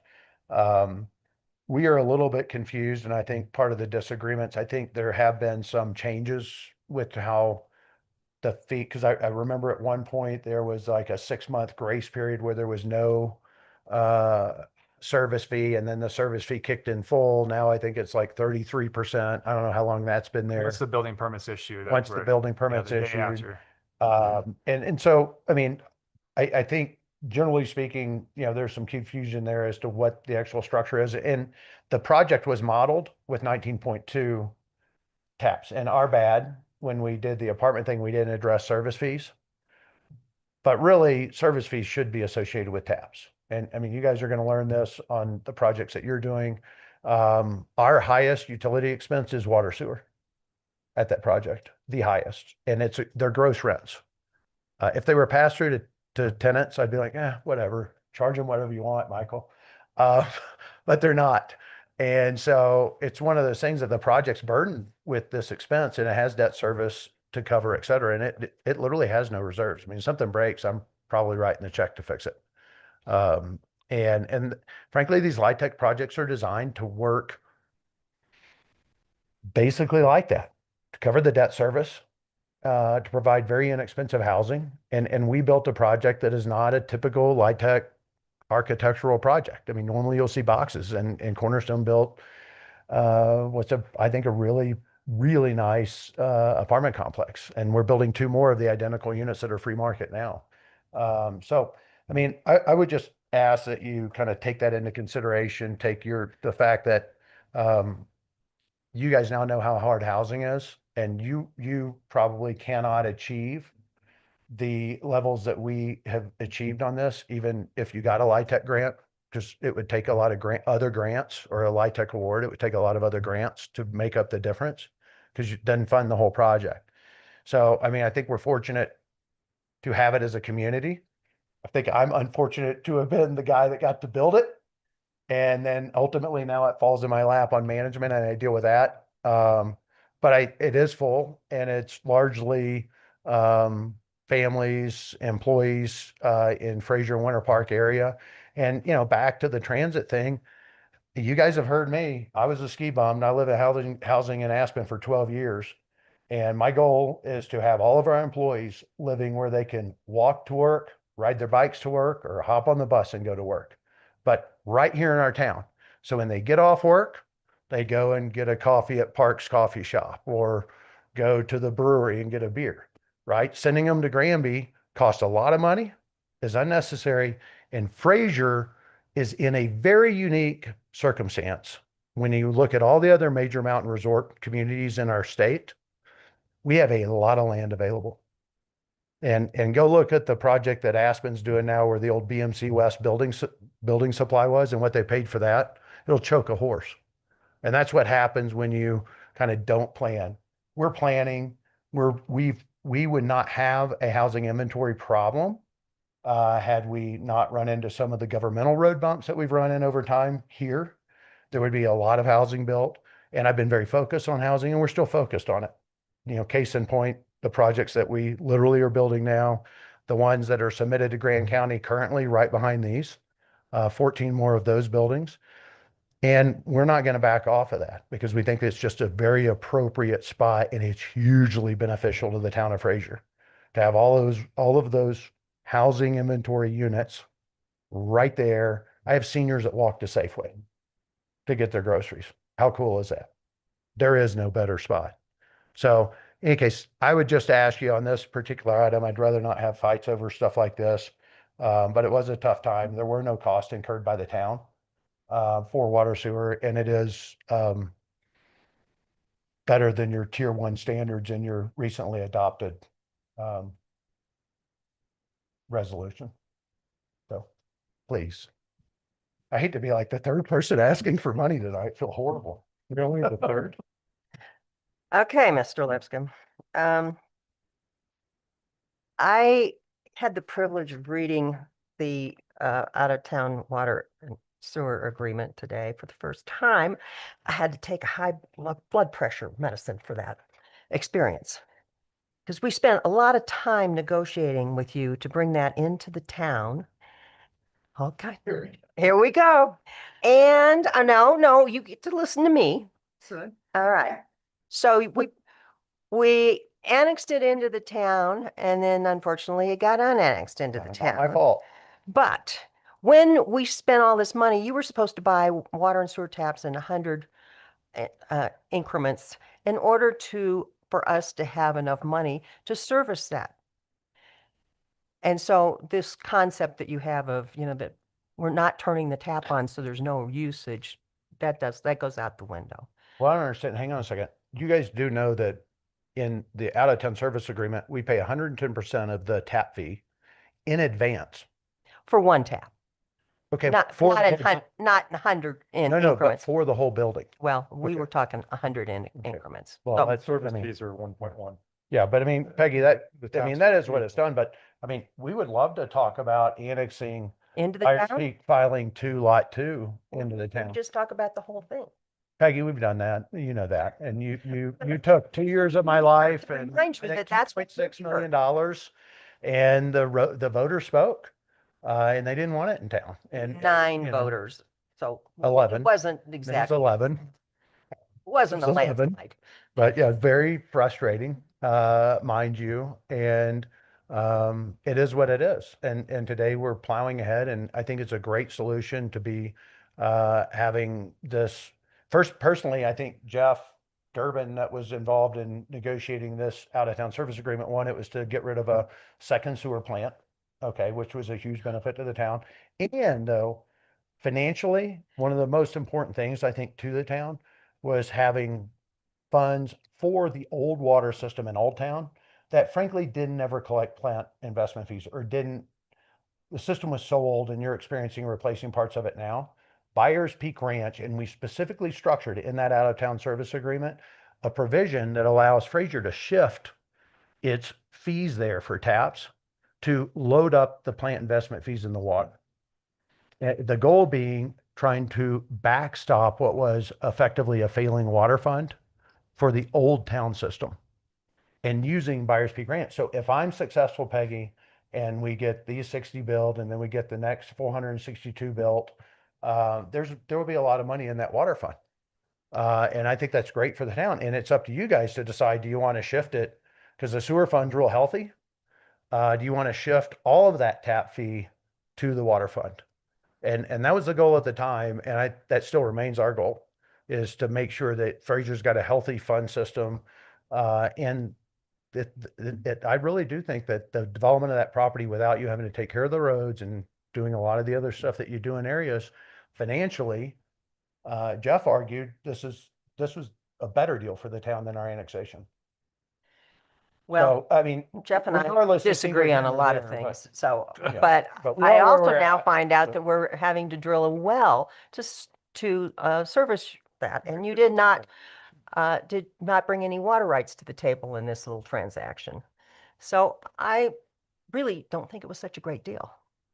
Well, you got a killer affordable housing project out of it without subsidizing it from the town, except for this little ask. And So I I'm mean, not so oh, inclined to help you out on this little ask. well, you're not because- so inclined to ever help me out, Peggy. And I don't think there's a conversation we've ever had where you didn't say, well, you should just annex Byers Peak into town. You were the mayor. We did it. You and I did it. The voters spoke. Listen to the voters. We're done. Right. So it is where it's at. And, again, I'm going to keep building housing. And I think it's going to be really beneficial for Fraser. And frankly, as it's built, I mean, I would love to annex Byers Peak filing 2, Lot 2 into the town. It meets the requirements. It's adjacent to the town. Slam dunk. I mean, I think we could do a very easy annexation on the mill apartments and have that be in the town of Fraser. You know, and the roads can stay private like they are. Clark, just for clarification, you're talking about the Mill Avenue apartments that we're talking about. Yeah. Yeah. Yeah. The ones that are built. And frankly, I'd do the ones that we're building. You know, And why don't we just do the whole deal? Peggy, we're not going to go through that again. Do you remember how long that took? Well, we've got an agreement. Do you remember you didn't trust your town lawyer, so you brought in Holland and Hart? Do you remember that? And I got to pay for Holland and Hart and the town's lawyer and my lawyers, 3 of A them. great agreement. Yeah, it was a great agreement and the voters didn't like it. So we're past that. Let's move on. Let's go focus on building our community, improving it. And let's get more critical mass here. So that frankly, I mean, concerning that your sales tax revenue is down and your out of town retail is up, the online guys are up. That's concerning when you're a retail business owner here. Okay. And it's probably the wave of the future. Now, what fixes that? Critical mass and people living right here in our backyards, not coming up once a month for a weekend, living here year round. That's what fixes that. It makes everybody that's a business owner in this community better off. It makes their employees better off. It helps our restaurant. It helps your revenues.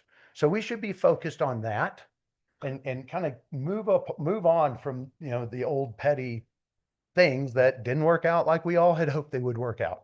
Because it wasn't your choice and it wasn't mine. The voters spoke.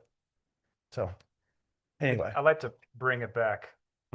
Let's to focus on what action the board would like to take, and just a couple comments that were made, like about the wastewater plant. We understand that wouldn't have been a possibility. The state would have never allowed that based on the proximity to the existing plant. So I just want to address that because that was stated, and that just if you want to argue against that or send me an email, we can talk about it. And if I'm wrong, just, I'm happy to say that I'm wrong. Michael, but- there's no reason for me to debate that with you. I Well, know I'm what just we saying were you doing stated and it I at know the, where we at were the at on point the of licensing. the agreement. Yeah, I and know where we're it's at on not the a valid licensing thing. and so the long and the short is we couldn't use the sewer plant because we didn't have a sewer line. And why are service fees charged when you can't put The services state would through not the allow you plant? to do I it. I mean, just you want know, to make that clarification. And maybe it wasn't known at the time, but Uh, I'd like to bring it back just to what the question is here for this specifically. And given the benefits to the project, what the town board has done in the past, and also the discussion about the out-of-town service agreement. That's why I want to bring this to the board, because this is not a manager or. staff Michael, I have a question for you. It seems like fulfilling this request would almost rewrite the out-of-town service agreement and possibly our code. It would set precedent moving forward on one instance. Right, and that's, Um, yeah. And again, that's, So, either way it goes. well, I just wanted to make sure well, my no, interpretation. I would just point you to your resolution 2025-0504, which outlines all of these subsidies and more. And mind you, Fraser provided 0 subsidies to the mill apartments, 0. And then it goes on to have other considerations. Now, this is a resolution that you guys approved. And the other considerations are other additional subsidies may be considered for projects that deed restrict more than 50% of units and or meet an average AMI of less than 100% across deed restricted units. So you kind of have a carte blanche, broad-based, low-income housing push, and it doesn't restrict it to being just in town, primarily due to the fact that, you could have a project come right on the edge of town that has a similar thing and need for water and sewer or some other need. And you guys want to support it because it could benefit Fraser. And you could very well use the provisions of this document that you guys passed to help support that project. But again, the out-of-town service agreement references the zoning and planning code as it is. Versus Agreed. like an incentive program Yep, that's designed for affordable housing, which I think there's 100%. no argument that the building is. So just bringing it in, I just would like to see what the board would like to do. Or if there's further information you would like. Yeah, so I would just kind of lay out the legal structure that governs this situation a little bit, just so you guys have, a framework to work from. So the out-of-town service agreement did require the developer to pay 1.1 times normal service fees Nobody's upon debating that. issuance of building permits. And it was in accordance with the town code at that time, which hasn't changed since then on this particular issue. So if you look at the town code, the applicable provision says, upon issuance of a building permit, the water using unit may access the town water system for construction and firefighting purposes in accordance with the provision of this article.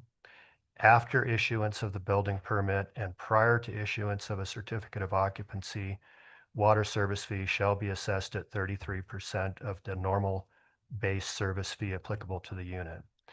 So my reading of these two documents, or the code and the out-of-town service agreement together, is that it was incumbent on the developer to access those water resources if they wanted to, but the payment of the service fees was not dependent upon whether those were accessed or not. So I do think, though, that the subsequent affordable housing incentives that you guys have put in place, I think you probably do have discretion if you wanted to apply those to this situation in a retrospective manner, but I don't think you have to. I think it's discretionary on your part. I would just say, whatever you decide, be consistent with the agreement, the code, and your subsequent incentive plan that you have in place. Yeah, and I just want to remind everybody, the code applies, the agreement's been followed. And I started off with saying, not a great night to be the third person asking for money, right? We're basically asking you to consider the incentive and the fact that it's a low-income project. That's a better low-income project from a rental perspective than anything you guys are doing or anybody else around here is doing. We're also not a production builder, Clark.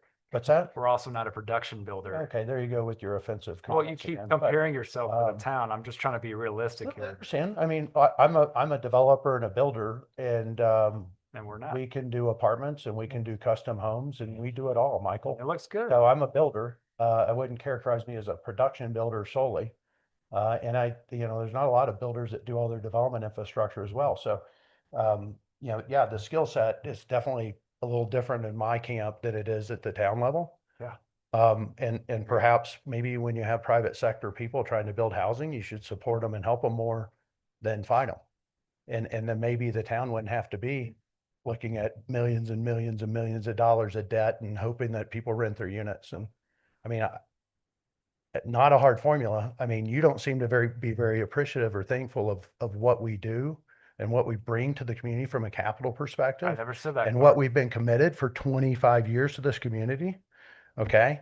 So I just take it that way. Well, I know you I'm didn't do say think that, it but that's how way. I'm trying to bring things relevant to the topic at hand here. Good. So I'm asking you all to consider the incentive because you want to support affordable housing. And this project has helped a lot of people in this community. It's helped a lot of business owners in this community. And I'd hope you recognize, knowing what you're going through, that these are very, very skinny deals. So thank you. That's my One request for the quick incentive. question. We're talking percentages. I'd like to know what the dollar amount is. Oh, I can give it to you. It's pull up the Chaffa schedule. Yeah, I mean, a 30% one bedroom, Peggy. No, this 33%, So the cumulative is in the staff briefing of 44K. 44,000. Well, that's actually not that is where there is a dollar amount difference because that has some fees and some other I stuff. removed baked all the into it. county fees. That's just per our current code for late charges and interest charges based on not paying the fees within town. And that is in our code. I thought your bill was like 36,000 or something. 37,866 plus 6,140 for late charges and interest payments. And I removed anything as far as charges from the county assessment, because they were able to take care of those costs, and those aren't applicable to this. So I did remove the county's charges to that. Yeah, because they typically charge a fee for the lien and all that good stuff. Right. Which they waived. Right. Well, I'll make a motion. I mean, Clark, you're a businessman. You signed these documents, you agreed to it. I think, you have to take responsibility for it. I don't see any other way. It's nothing personal. It's business. Hey, It's business, I right? can be a big boy. You just get your big boy pants on too. Yeah. When I'm here and I'm telling you how it is, then take it. Right. Well, and I have to, but I'd like to make a motion to approve, what is a resolution? Could we waive the penalties and interest and just, you pay the fees and we'll waive the penalties and interest and just, collect the fees that are due. Everyone okay with that? I'm fine with that. So where's the motion? So we shouldn't come and ask for any of your incentives on any other affordable housing plans that we have then, huh? No, I think that's okay going forward, but retrospectively to come ask us to, waive those fees, it's not even the town of Fraser. And you've agreed to it and you've signed the documents, you agreed to all that, then, I think it sets a bad precedent for the town. I also, just to add, I think there's a good reason for the fees. You had a fourplex catch on fire. Like, that water by the Wilton Mill Apartments was available in case that happened there. Like, that's... Yeah, those are getting paid. Those fees have been getting paid. Right. That's all I'm saying is the reason, I think one of the reasons for these fees for this 33% is for the safety around that kind of thing. Yeah. So Another reason we have a mill levy to our East Grand Fire Protection District that provides the fire services to our area. right? Which we contribute heavily to when you look at the property tax base that I've created at Grand Park and other places in town outside of Grand Park, right? Still need With water. other commercial properties and things like that that have been built that, you know, have benefited Fraser and all those entities. So yeah, that was very unfortunate, but you guys like to really focus on negative stuff. Like that's really you and Michael, man. It's Take more a the, chill the pill. the safety aspect of it. Yeah, well, I'm That- all about that- safety. Yeah, I am 100% about safety. So I'll make a motion to approve resolution 2025-1002, authorizing the town manager to pursue collection outstanding pre-certification of occupancy, quarterly water and sewer service, but with the understanding that the town will waive any penalties and interest. I'll second it. Any further discussion from the board? All in favor? Aye. Aye. Any opposed? Okay. Everybody's input. Okay. Moving on. Resolution 2025-1003, Market Street Building Permit Extension. Garrett, do we have? Oh yeah, never mind. Go ahead. Okay. Thank you. Thank you, Mayor and Board. The resolution on the agenda this evening is for the extension of the building permits for 78 and 118 Market Street. So just in brief, the summary, about a month ago, Grand Park has provided a request for a 180-day extension to the current building permits for 78 and 118 Market Street, collectively known as the Market Street buildings. As it stands today, these permits are set to expire at the end of the month on October 31st. I will note that typically building permit extensions are handled administratively by town staff. However, given the history of previous extensions for these buildings, the town board has directed staff to seek the board's input and direction on any further extensions, which is why this item is before you this evening. Given the progress that's been made on the buildings in the past approximately 18 months, staff does recommend that the permits be extended. However, in choosing to grant this extension, the board may impose conditions that would generally be applicable to any other applicant or property owner seeking an extension to their building permit. So the bulk of this presentation will talk about those conditions that may be imposed. I do want to note, I know the staff report talked a lot about the history of prior permit extensions. I won't really touch on that too much this evening, except for in referencing a handful of past decisions as it relates to those extensions. Again, it was simply to provide documentation of what has occurred in the past to help provide you all with an informed decision of how to move forward this evening. So town staff has identified the following 3 conditions that may be imposed: payment of use tax for construction and building materials, payment of building permit fees, as well as recording plats for this property. So I'll start in reverse with recording the plats. Town staff very strongly recommends that this resolution contain this condition that plats be recorded prior to a certificate of completion.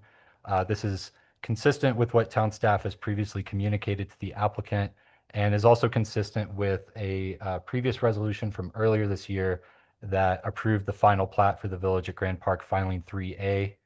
Just to provide you all with the current status of where these plats stand. They were most recently reviewed in April into May. Town staff provided some very minor clerical comments on those plats to the applicant on May 23rd, and we are awaiting a resubmittal. Town staff believes that this item could be addressed fairly quickly upon resubmittal of those plats. And just to remind you all, this is the current property or parcel. The Market Street buildings are here off to the right where the red dot is. So currently sit on a unsubdivided parcel. So next I'll speak to the other conditions, starting with payment of use tax. So just as a reminder, our town code has a provision where individuals applying for a building permit must pay a use tax on construction materials that are used in their project. For the Market Street buildings, the applicant did not pay a use tax when the permits were originally issued. This is because there was a economic incentives agreement in place at the time that waived the payment of this use tax. I do want to note that, though, that when the building permits were reinstated in May of 2021, this was the first extension or reinstatement. The applicant didn't satisfy the conditions in this resolution referenced here that directed the extension of those building permits. So therefore, the incentives agreement was not extended, and the town in June of 2021 demanded payment of the use tax. To clarify, in the staff memo, I stated that town staff wasn't aware whether or not the use tax had been paid after that demand letter was provided. Staff has since confirmed that use tax was not paid and has not been paid. So given that use tax has not been paid, it would be appropriate to require payment of use tax. We're not running into any sort of double taxation issues or things like that. So this slide just depicts how the use tax is calculated for these two buildings. It's basically based on the gross square footage of the interior of these buildings and a assumed construction cost per square foot. These amounts are identical to what was requested in the demand letter from June of 2021. I do also want to note that this section of our code, which I've cited here, does pretty clearly say that a permit shall not be issued until the use tax has been paid. So given this language, staff also believes that the board is within its right and its ability to require payment of the use tax if you so choose to impose that prior to the permit extension being effective, which again is October 31st. Are there any questions with the use tax portion of this?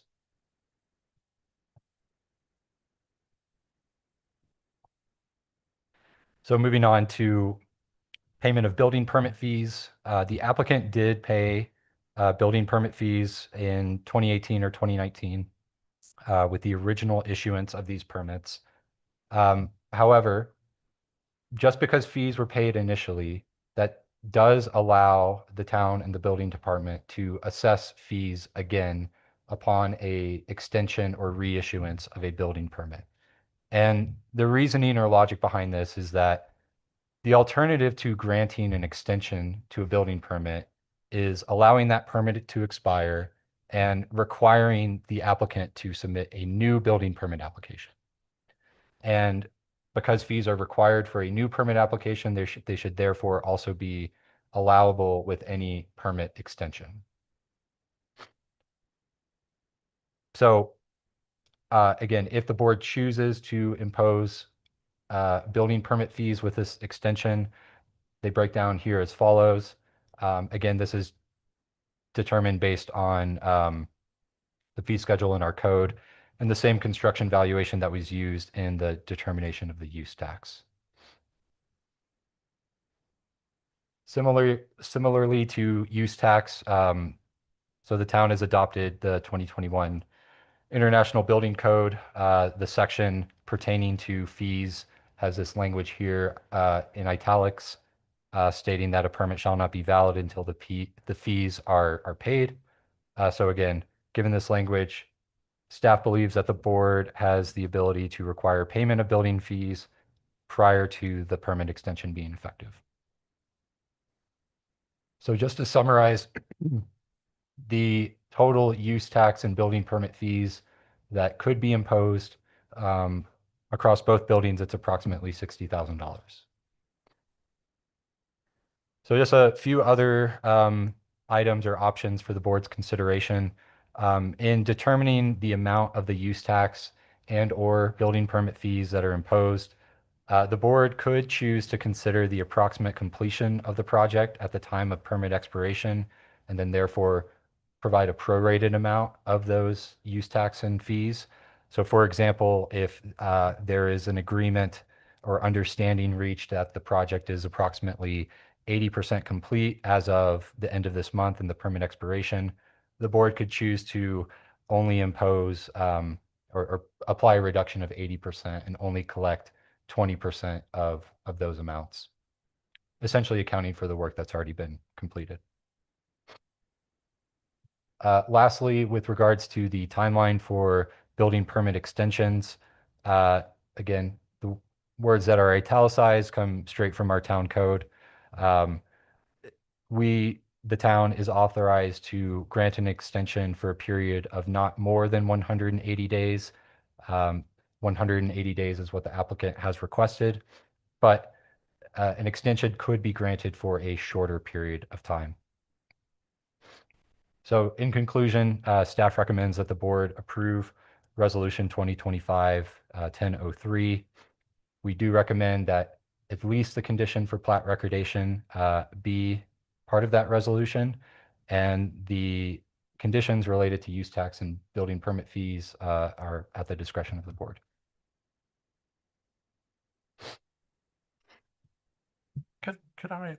Could you back up to the 80-20 thing? Sure. So if they're 80% complete, but he hasn't paid, the developer has not paid any use tax on the 80%, why would we forgive that portion of it? I think that's a fair question, and it's again up to the board's discretion on how to handle it. Again, the town did seek the full use tax amount approximately 4 years ago and did not receive that. Never received that. So certainly it was the position of the prior town board and the prior town manager to seek to collect the full use tax amount. They did not forgive it. No. No. And is the Basically, they didn't 80% renew- complete, is that the exterior only, or is it the whole? This is just for the building shell. Just for the shell, exterior. okay. So for clarification, the previous board did not renew the economic incentives is what happened. The economic incentives package expired. Right, okay. They terminated, but These are tenant finish in the end. These are tenant finish buildings in the end. well, we'd have to get tenants first to Well, that was my be next able to finish question. them. That was my Uh, next question yeah. is, So I guess this is the second time, and I don't know what I was doing in like 2018, 19 and what Kool-Aid I was drinking, but second time I caught the bus between the Mill Apartments low income housing project and this project, my goodness. I guess I trusted too much in Fraser. And we plowed ahead. These projects wouldn't have been started without the economic incentive. There was no recognition of COVID and the delays, and Fraser similarly during that time had endless delays on the potty in the park and a bunch of other stuff. But again, the rules don't apply to us. I'm a big boy, as Lewis would say, and I guess the opinion is, well, he can afford it. So, but we're generally pretty smart, and I guess my general thought on it is the market didn't support building those buildings then, and the market doesn't support building those buildings now. Now, do you want to look at them like they are now, or do you want to finish them? Because I want to finish them, and they're purely a shell. I don't know what's going to go in them. But I've got Brian Novak's space in Winter Park, Arrow, that has been finished, shell sitting empty now for 6 years, 5 or 6 years, lots of space. Generally speaking, the commercial market's challenging here. It's challenging to run businesses here. It's challenging to operate businesses here. It's challenging to employ people here. And we've done it. It would have been a lot easier to do it in other places. But I chose to move here, raise my family here, and live here. So, so my decisions in that regard, and I do take 110% responsibility for all of those decisions, including starting these buildings, which my partner did not want to start. Right? And I twisted his arm, and the economic incentive, we actually designed these and then put them on hold And then the economic incentive was dangled in front of us. And that was kind of like, well, okay, we're not really sure it's there, but let's try it. And then Wes Levanchi, worst interim manager in the history of the state of Colorado, in my opinion, revoked the economic incentive. And the offers that were made to extend the permits and do all this stuff, guys, you wouldn't have agreed to them. Lewis, you wouldn't have. Kent for sure wouldn't have. He's pretty smart. I know for a fact Garrett, Michael, nobody else up there would have agreed to those terms. Like, you got to finish the building in 3 months. If not, we can come in and tear them down. Like, stuff like that. Are you kidding me? I mean, come on. That, like, at least I was smart enough to not bite on that. And I took a huge black eye for years with these things sitting there. And I've heard comments from board members, oh, it's actually great that Clark's stuff's so idle and looks like it does because it helps our river district. I've heard that. I mean, seriously, guys, is that what you think? That is part of Fraser. Grand Park is part of Fraser. And I'm guessing there's a town next door that would love to have it if you don't want it. But I mean, again, is this a relationship and a partnership, or is it a shakedown? Right? So, I mean, I got to tell you, it doesn't feel great being in our shoes. Mayor, I try to keep this a little more brief so we can have a conversation about it. Yeah. So basically back to, so that's great. Let everybody else talk endlessly and don't interrupt them, and I get interrupted. We got a Pretty long night. typical. We still got things on the agenda. So just so you know, Garrett, I'm looking at a memo from Merrick dated September 30th with new comments on the LPDP. Your comment was you've been waiting since May. Okay. I have a new memo from September 30th, the town's engineer with new comments. We're on the 8th review for the LPDP. So if I wanted to record the final plat today, I couldn't. 8th review. Kid you not. Okay. If I could No, clarify. you can't. Let me finish, Sure. please. I'll let you speak. You can let me speak. Sure. So with all due respect, our engineers are studying the questions that Merrick had this time, which they could have asked in plan review 1, not plan review 7. So we are working on our 8th submittal. And I expect that'll hopefully be in soon. And you and me and Ken all worked out some note language recently that was the other holdup. So that's not a holdup, but we have an engineering holdup right now. I expect that within 180 days, I would hope, given that I think we've been trying to do that village FPDP now for 2 years, I would hope that within 180 days, we have an FPDP at least approved that would then forward on the final plats. And remember, you guys did not recognize the phasing plan that was put in place here in the term of that, and that was terminated. Otherwise, we could have recorded those plats over this, but that was nullified. So we have to get the FPDP done. Okay, then we have to get the final plan for these 2 lots, or the final plat for these 2 lots, in which will be in accordance with the FPDP. So we probably have, there's a little bit of work to do. And I was on a phone call today with the engineers that are trying to address this September 30th memo from Merrick. Okay, so that's where we stand on the plat. And it would be great to have the properties platted. With respect to the buildings, all of the inspections have been completed by the building department. There's 2 minor framing elements left. And there are no other inspections after those framing elements with the way these are permitted. They're shells. That's it. Okay. And that was made sure, if you've noticed, there's been mass amounts of framing, et cetera, but it's been a challenging building. It's hard to pick something up after it was sat idle for 4 years and dust it off. And I would say the plans are so and leave a lot to the imagination. And so we get to imagine in our office, like, okay, what would look good there and make it work. And so it's been a little bit of a challenge project in a whole lot of respects. And I think, we won't make that mistake again. We started a project for all the wrong reasons. It wasn't about an economic demand or there was a good business financial reason that made it work. It was emotional and like, oh, we would really like to see this going. And oh, we got this incentive that'll help make it work. And then maybe we can get some tenants in here. So, where I'm at on this is, you can see everybody's seeing the project progress. I get people all the time like, those things look awesome. I don't think they're even close to that yet. But I know that when they're finished, if you guys let us finish them, they will be awesome. They'll be the nicest buildings in this town. The second nicest building will be the ski broker that I remodeled 5 years ago. So, I mean, I just think right now, this isn't a time to mess around with this. And, us putting this in was prompted by a phone call that I got from the mayor back in August. And he knows what I'm talking about. Yeah. So there was an extension request made and, it's kind of concerning and you guys may want to hear the voicemail, but I mean, I don't mix business, right? And I have lots of responsibilities and someone here didn't appreciate a responsibility that I have and somehow threw in the Market Street buildings, didn't you?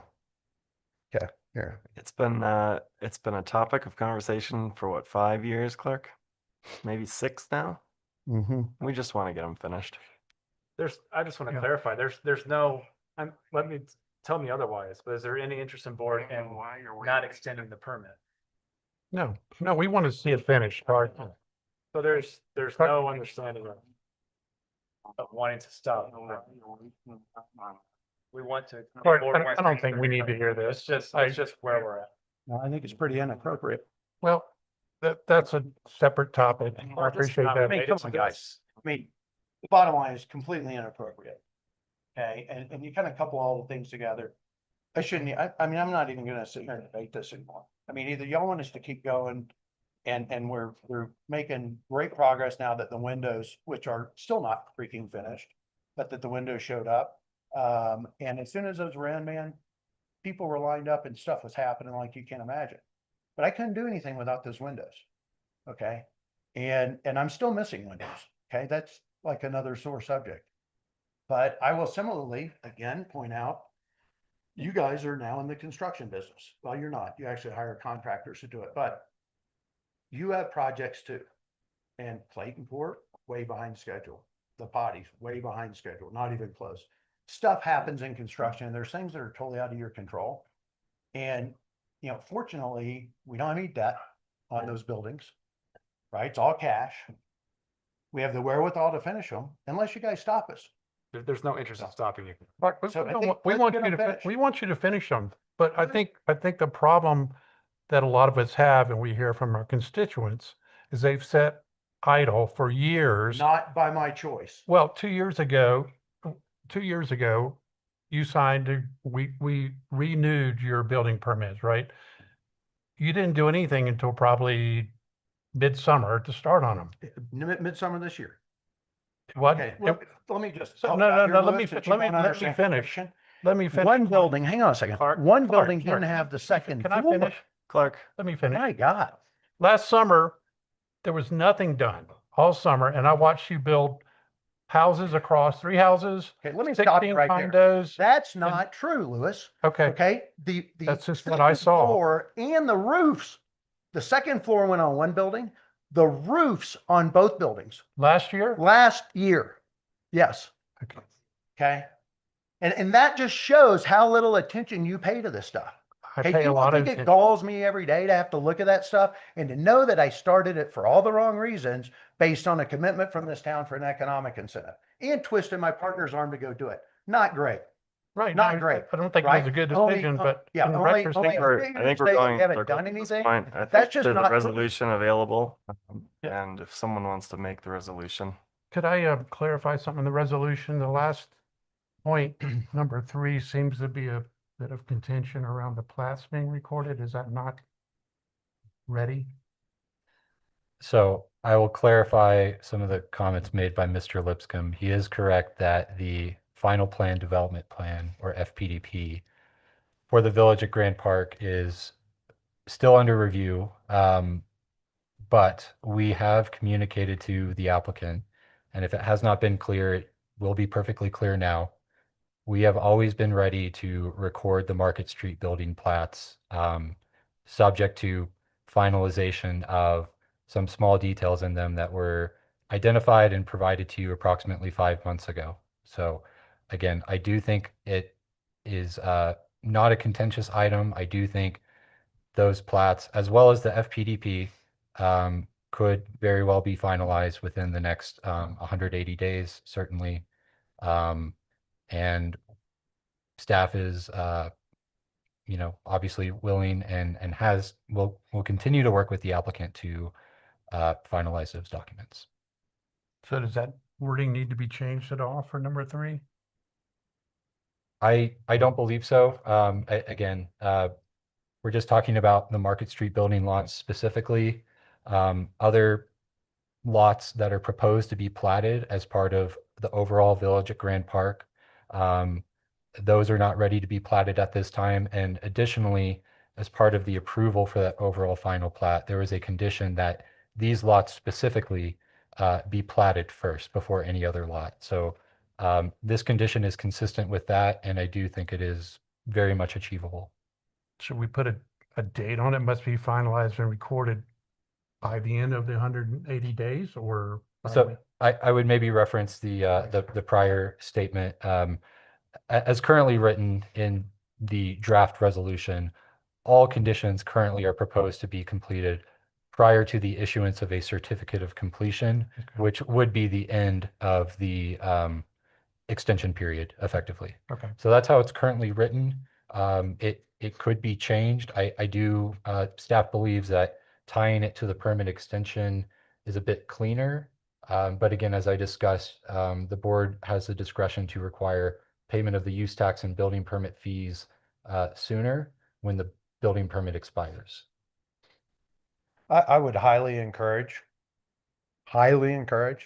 that a simple 180-day extension like what Michael did when he recognized this was going to sit idle until we had a proper permit again, be granted with no strings attached. I would highly encourage that. And if that didn't happen, what are you Do suggesting? you want to find out? Do you really want to find out, Peggy? I mean, come on, would guys. like to know. I mean, seriously, like, do you want to encourage development? Do you want to encourage commercial activity? I mean, it is very difficult to do. You haven't done it. And, I mean, this discussion is really, frankly, it's offensive, to sit here and get, it really does feel like a shakedown. And those buildings Shakedown? would not have been built if it weren't for the economic incentive, which was then revoked. And then now we're trying to get like, oh, let's get something more out of them. And there's literally 2 very minor things that may be finished by October 31st. The only thing left on the permits to be inspected. Now think about that. Think about that.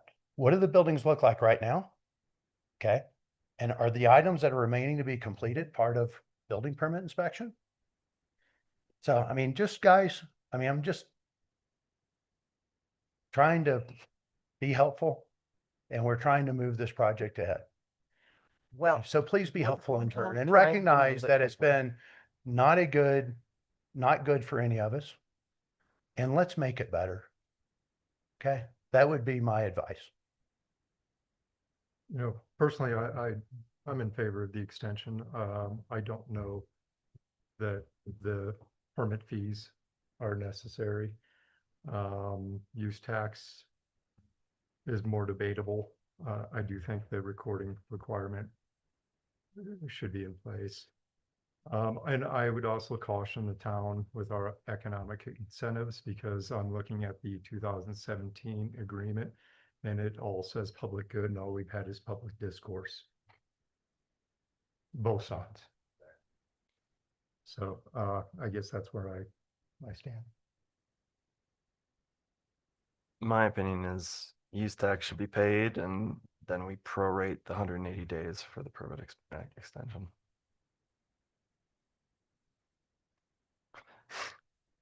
I think the use tax needs to be paid. I personally would like to see a shorter than 180 days, because those guys can wander around for 181 days. And they've wandered around for many months with no supervision. So, and then all of a sudden they decide to get busy. But it seems when you're building a construction project, you don't wait till it starts snowing to put the masonry on. That just is illogical. You need more of a comment. I'm gonna reiterate the Clark, offensiveness of this and the Clark, attacks. the mayor's And, talked and, about, we don't and need more now, comment let on me this. finish. It's not, so do windows go in before the masonry goes in, Peggy? Do they? Do they? Yeah. Yeah. So Windows should certain have been things are ordered out of our control, things that have been 18 ordered months. for ages, ages.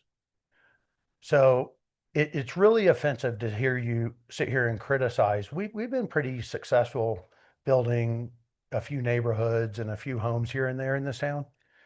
And I think I know better than you do how the weather works and how construction works here and how to get stuff done. And if you'd like to experience, you're welcome to come hang out in my office for a week and spend the time from the minute we get there until when we leave late at night and see how it goes. Okay, why don't you come do that so you can see a day in the life of Clark? Okay, I bet you couldn't handle one day, Peggy. Sure, I'm dead serious, right? You're very good at criticizing everybody. You're not good at solving problems. Would someone like to make a motion? And I think Mr. Cervenic should recuse himself based on this voicemail. He clearly has a problem with me and with this project. It's not the first time. It's not the first time, is it? So, and you guys all know that. And, you know, I mean, I just don't think he should be opining in this. You got to hear the voicemail. I don't think the mayor should be using his deciding position vote to anyway, threaten so private probably sector isn't going to matter. development. I don't think they should do that. So I'm hearing that there's an interest in the construction timeline, and there's an interest in maybe what's required for the recording of the final plat timeline. Do those need to be on the same timelines, or could we have two different? Michael, your building permit that you issued Clark, we're having a requires the final conversation. plat, We're requires having the a final plat to conversation be with the recorded, board. does it not? It already says what's in his motion, your building permit. It already has that, does it not? Right, but the motion hasn't been made yet.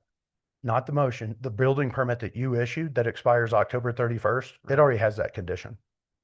If you just extend that permit, that condition still applies. No, we understand. Okay. I'm just, I don't know why it needs to be in the motion. if I it's think part of it's the to your permit. benefit, the way the conversation and what I'm proposing, if you would let me speak for a second. I think there's an interest in looking at some method, from what I'm hearing, to expedite construction. But also provide adequate time for recording. I just don't know if that's an option for this, if those can be on different timelines, or if they need to be together in the same.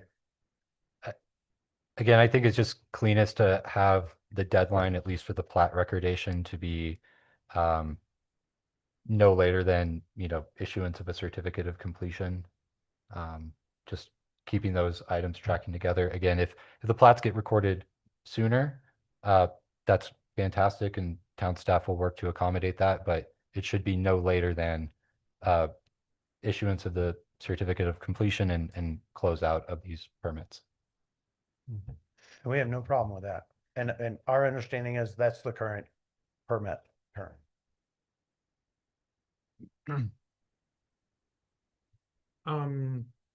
Yeah, I make a motion to approve resolution number 2025-10-03 as written, with the exception of number 2.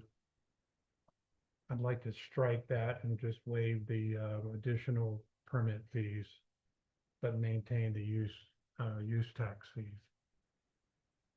And that's the full use tax list. Give me a second. I'll So 1A. Is that clean enough if you just remove number 2? And then Leave So- number so- 3 in there? So when building permits come in to finish this building, those get paid a use tax too, or are they going to be exempt from the use tax fee?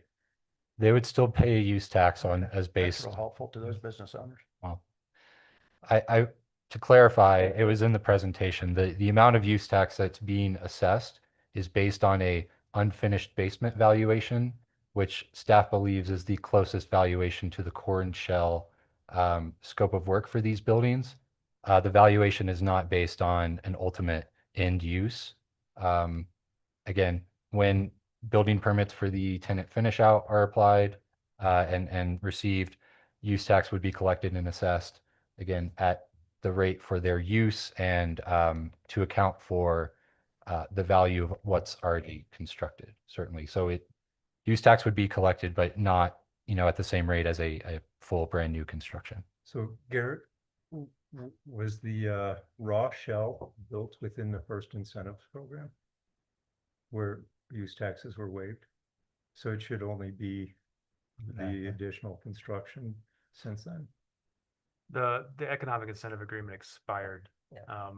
And with that, any Because it wasn't without completed, completing they- the project for that, So it's it's exempt penalty from all that. So there's no waiver for and use not tax. completing The penalty. use The taxes are full tax due, wasn't- the use taxes are due when a building permit's full. And they were waived by the town to induce the construction. That's But his point, economics- and he's correct. And those fees were waived, and without that waiver, those buildings would not have started. Okay, which would have been great for all of us. But regardless, the expiration of the revocation of the incentive Expiration part, yep. does not all of a sudden reapply things that were waived that induced the construction to start because it started in earnest. And a whole lot of stuff was built based on that incentive, and then that incentive was revoked. So with that in mind, I think the use tax was waived prior to us breaking ground when we got the building permits.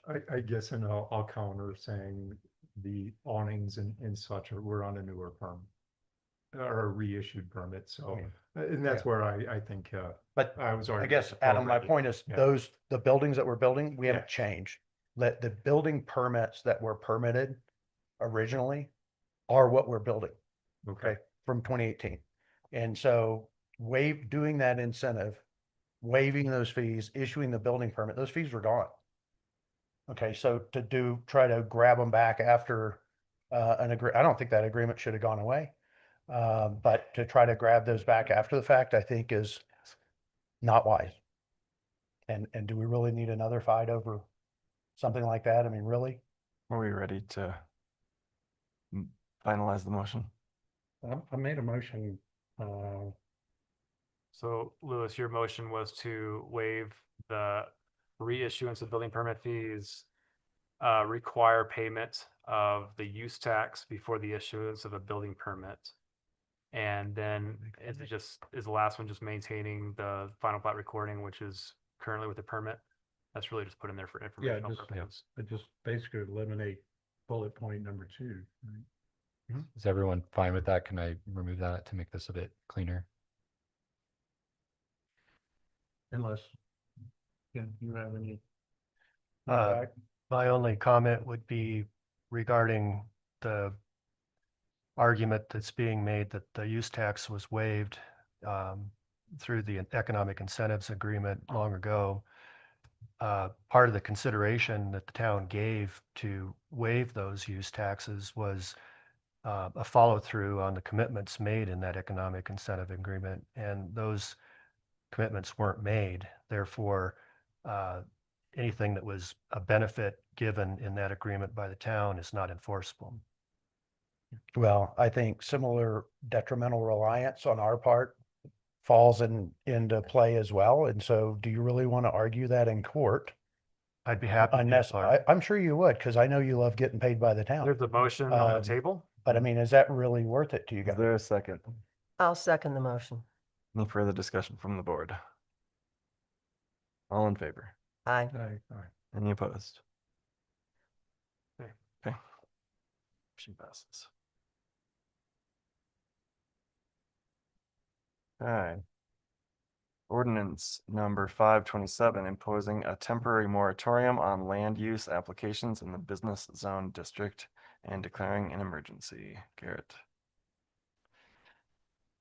Thank you, Mayor. Staff's recommendation at this time is actually to not act on this ordinance, given that there are only 4 board members present. Understood. So we're gonna table it to the next meeting? Or- Yep. Okay. Is it a recommendation or we really We can't? can't act on vote on it, You yeah. can't because it's emergency ordinance. Okay, now we'll make a recommendation to table this for a future meeting. Is there a second? I'll second it. Any further discussion? All in favor? Okay, let's be respectful. All right, moving on to quiet zone railroad crossing at Eisenhower. Paul.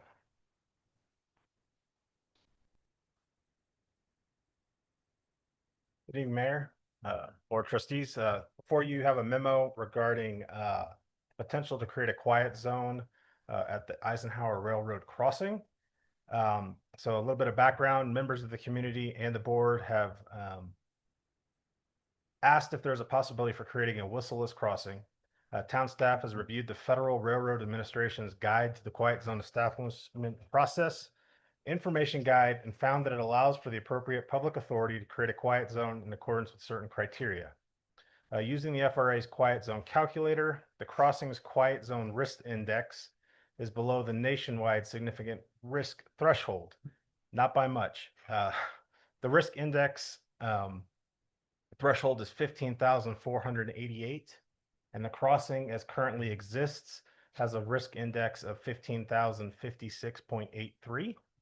So we do qualify for creating a quiet zone as is. However, the quiet zone can be established with new supplementary safety measures. However, the additional safety measures in the form of 2 additional quadrant gates, so it would create 4 gates, 2 on each side to prevent anybody from running around the gates, would lower our risk index to 2,710, which is lower than the current QZ risk index with existing quadrant gates and whistles. There is a cost of approximately $100,000 to add the 2 extra gates. That's per the risk calculator. If we went with trying to establish the quiet zone currently, we would just have to add additional signage. That additional signage would be required either way for traffic, either pedestrian or vehicular. And if we do want to move forward with this, the funding would come from the capital project streets existing in the 3240-810 fund. I do want to just read out of the information guide that I think it depends on your interpretation of this sentence on whether we would have no whistles or not. The prohibited use of train horns at quiet zones only applies to trains when approaching and entering crossings and does not include train horn use within passenger stations or rail yards. So the fact that we have a passenger station there is the possibility that they will sound their horn if they see somebody, and I'm not, obviously Amtrak, the ski train, any passenger rail will continue to sound their horn on the way in and on their way out. It looks like there'll be a reduction of potentially 7 trains based on the website that you use. They say we have about 11 to 12 trains a day. So if we take out the passenger rail trains, you may lose 7 horns, but not sure. So I just wanted the board's direction on whether we wanted to pursue this as is or look to expend the funds to significantly reduce our risk index. Currently, if something were to happen at that intersection, our risk index would go up and we wouldn't be able to have the quiet zone. So what's the discretion on the decision making? I mean, it's not my interpretation of that line. I think it's going to end up being. Can they refuse the 2,700 level? No, I think so. Right now, is there an absolute right number now that we are it in the green. happens? I can hit the next step, draft the documents, sign the documents, send them to all Amtrak, Rocky Mountaineer, Union Pacific, and the other freight lines that use it, and they would have to follow our established quiet zone. So the question is the interpretation from the Federal Transportation Authority of who sounds what when they come into a passenger rail station. You got it. Well, we beat the threshold. We beat so the it's just a threshold by matter about 400 points. applying. It's not a discretionary decision. It's not by discretionary. the We're railroad. green. Okay. We can do it. Question is, do we want to make it safer by spending 100 grand and putting in 2 more arms? We don't have the option of what Winter Park did to put an island in because we literally have 100 feet. I think we have to. I just watched a town truck that was waiting at the tracks and I saw the car behind it go head to head with a van from the other direction. And then three more cars followed suit once those two head-to-heads sorted it out. But one of them went off the road to get by the other. Right. And that was yesterday. So I think we would I've have seen to- it probably yeah. 15, 20 times since I've been here. They go around it. I just know there's a desire to have less train whistles by residents that live on the tracks. I'm just letting the board know the options. We can spend money and potentially make it safer. Or we could do both. We could go ahead and implement the quiet zone and then add the extra safety measures later. Are Leave it there to the any board. liability issues for the town if we don't put that extra gate in and someone gets hit by a train? That is a question for Sursa. I don't see liability. I mean, it sounds like we should put the extra gate in, but And that's why, again, we want to make sure we bring this to the board and just, have it on agenda, publish it, invite the public to come in and see if there's any, special needs concerns, and different things that would want to be voiced. And, if you would like, we could post something on social media to see if there's interest there. It's whatever you guys want to do. Otherwise, we have the ability to basically move forward with this with $0, or we could look at putting in further precautions. I think we need to. I mean, what I saw yesterday was not a good situation. There was two cars in the one was in the right lane and they were head to head, stopped looking at each other. So what precautions are you I thinking think of? the second set of gates would be Second set of arms plenty coming down? because then they wouldn't have the option of going. well, like yesterday, I came to town hall and there was an Amtrak train parked in the station and the gates were down.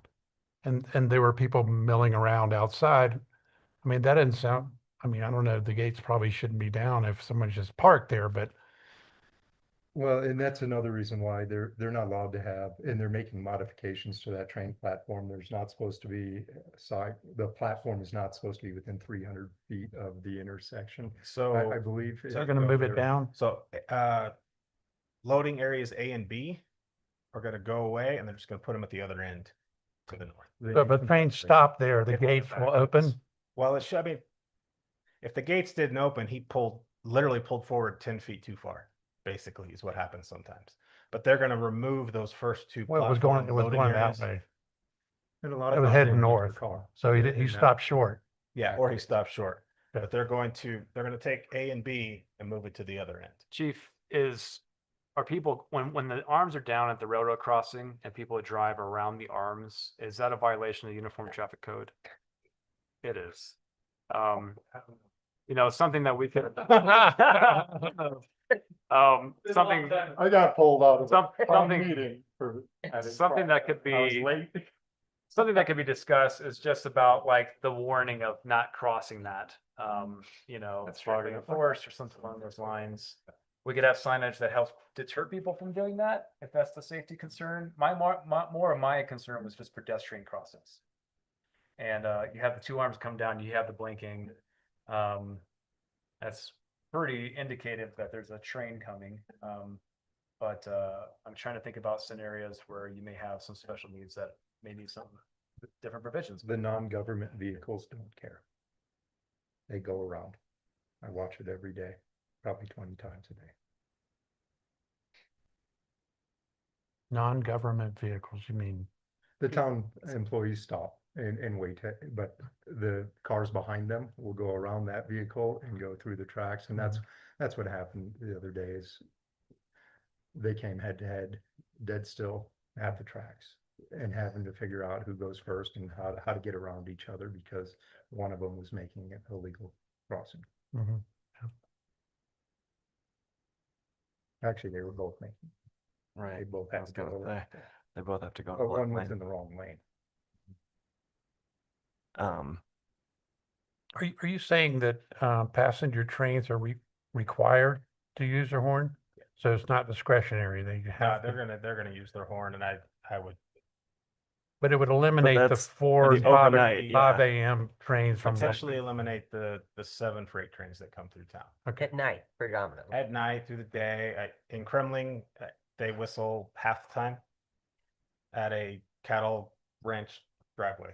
sometimes they whistle, sometimes they I'll don't. So tell I you, think it's gonna be similar to that. If they come in and they think they see something, they're gonna hit their horn. Yeah. I live right there. I've become accustomed to it. But the ding of a text message will wake me up. Where a train horn will not. Just sleep right through it. Well, I think we pursue it and then I guess we look into adding more gates. Okay. I don't know. Yeah. I'll we see need what to- that entails. If we do it without it, how we go about then retroactively adding the extra safety measures. And preliminary estimates of those arms. 100,000 per their calculator. Seems like a lot. That sounds- There would be no medians. It would just be 2 more arms. Yep. So they have well, we don't have the length. The medians wouldn't. Well, and that's where my discretion question came from. Because can they I still think you can deny? only fit the 1 vehicle, so we'd only have the 1, and you just come right off a railroad or Leonard and go around it anyway. Winter Park, when they did their first quiet zone, they had to rebuild it a second time. Yeah, I think their medians are 1,500 feet long. They're long because they have it. That really deters the ability to get over once the arms come down. In the laundry list of things, islands are one of them, medians, arms. But for our situation, the only thing that seems to work when I'm looking at it is adding 2 more arms, which is the most expensive, but it's all the controls. I'd just like to ask, when you've seen vehicles do this, is there a train moving? Generally not. Or not? Have you seen it with the train moving?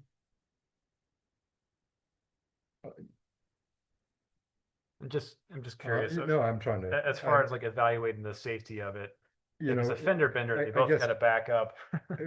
We also have a double set of tracks there, and there's trains Yeah. parked there, and so you can't see another train at times. And if there's no whistle Hmm. and a train parked and another train coming through that's not going to whistle, that becomes quite a dangerous situation. Right, right. But there's only one set of tracks. There's no set of tracks. So if there's But a the- train there's a parked light- there, there's no other train coming. No, there's there's a two double sets of track.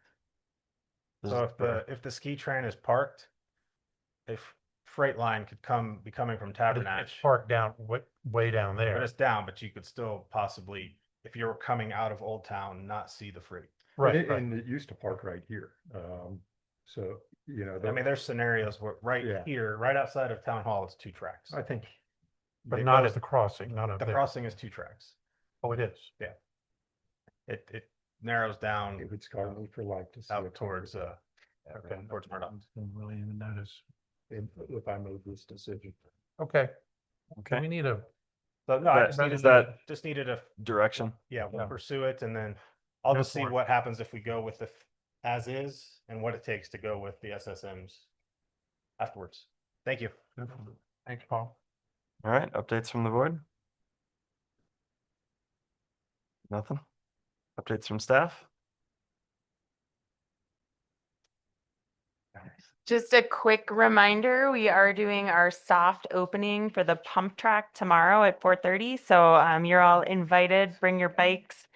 It'll be pretty quick and dirty, a few words, photo op, and then the pump track will be open to the public after that. They do have to come and do a little maintenance work. We noticed after we got the big rain that there was a couple spots where water was pooling. So we thought they were coming this week, but that's gotten pushed out. So we will have to temporarily close it again when they come to do that. And that should be for a day or two. That's on Monday, I think. We don't know yet. They were shooting for next week, last I heard, but The weekend should be. Cool. All right. Adjourn. I make a motion to adjourn. I'll second. Any further discussion? All in favor? Aye. Aye. Any opposed? All right, meeting adjourned.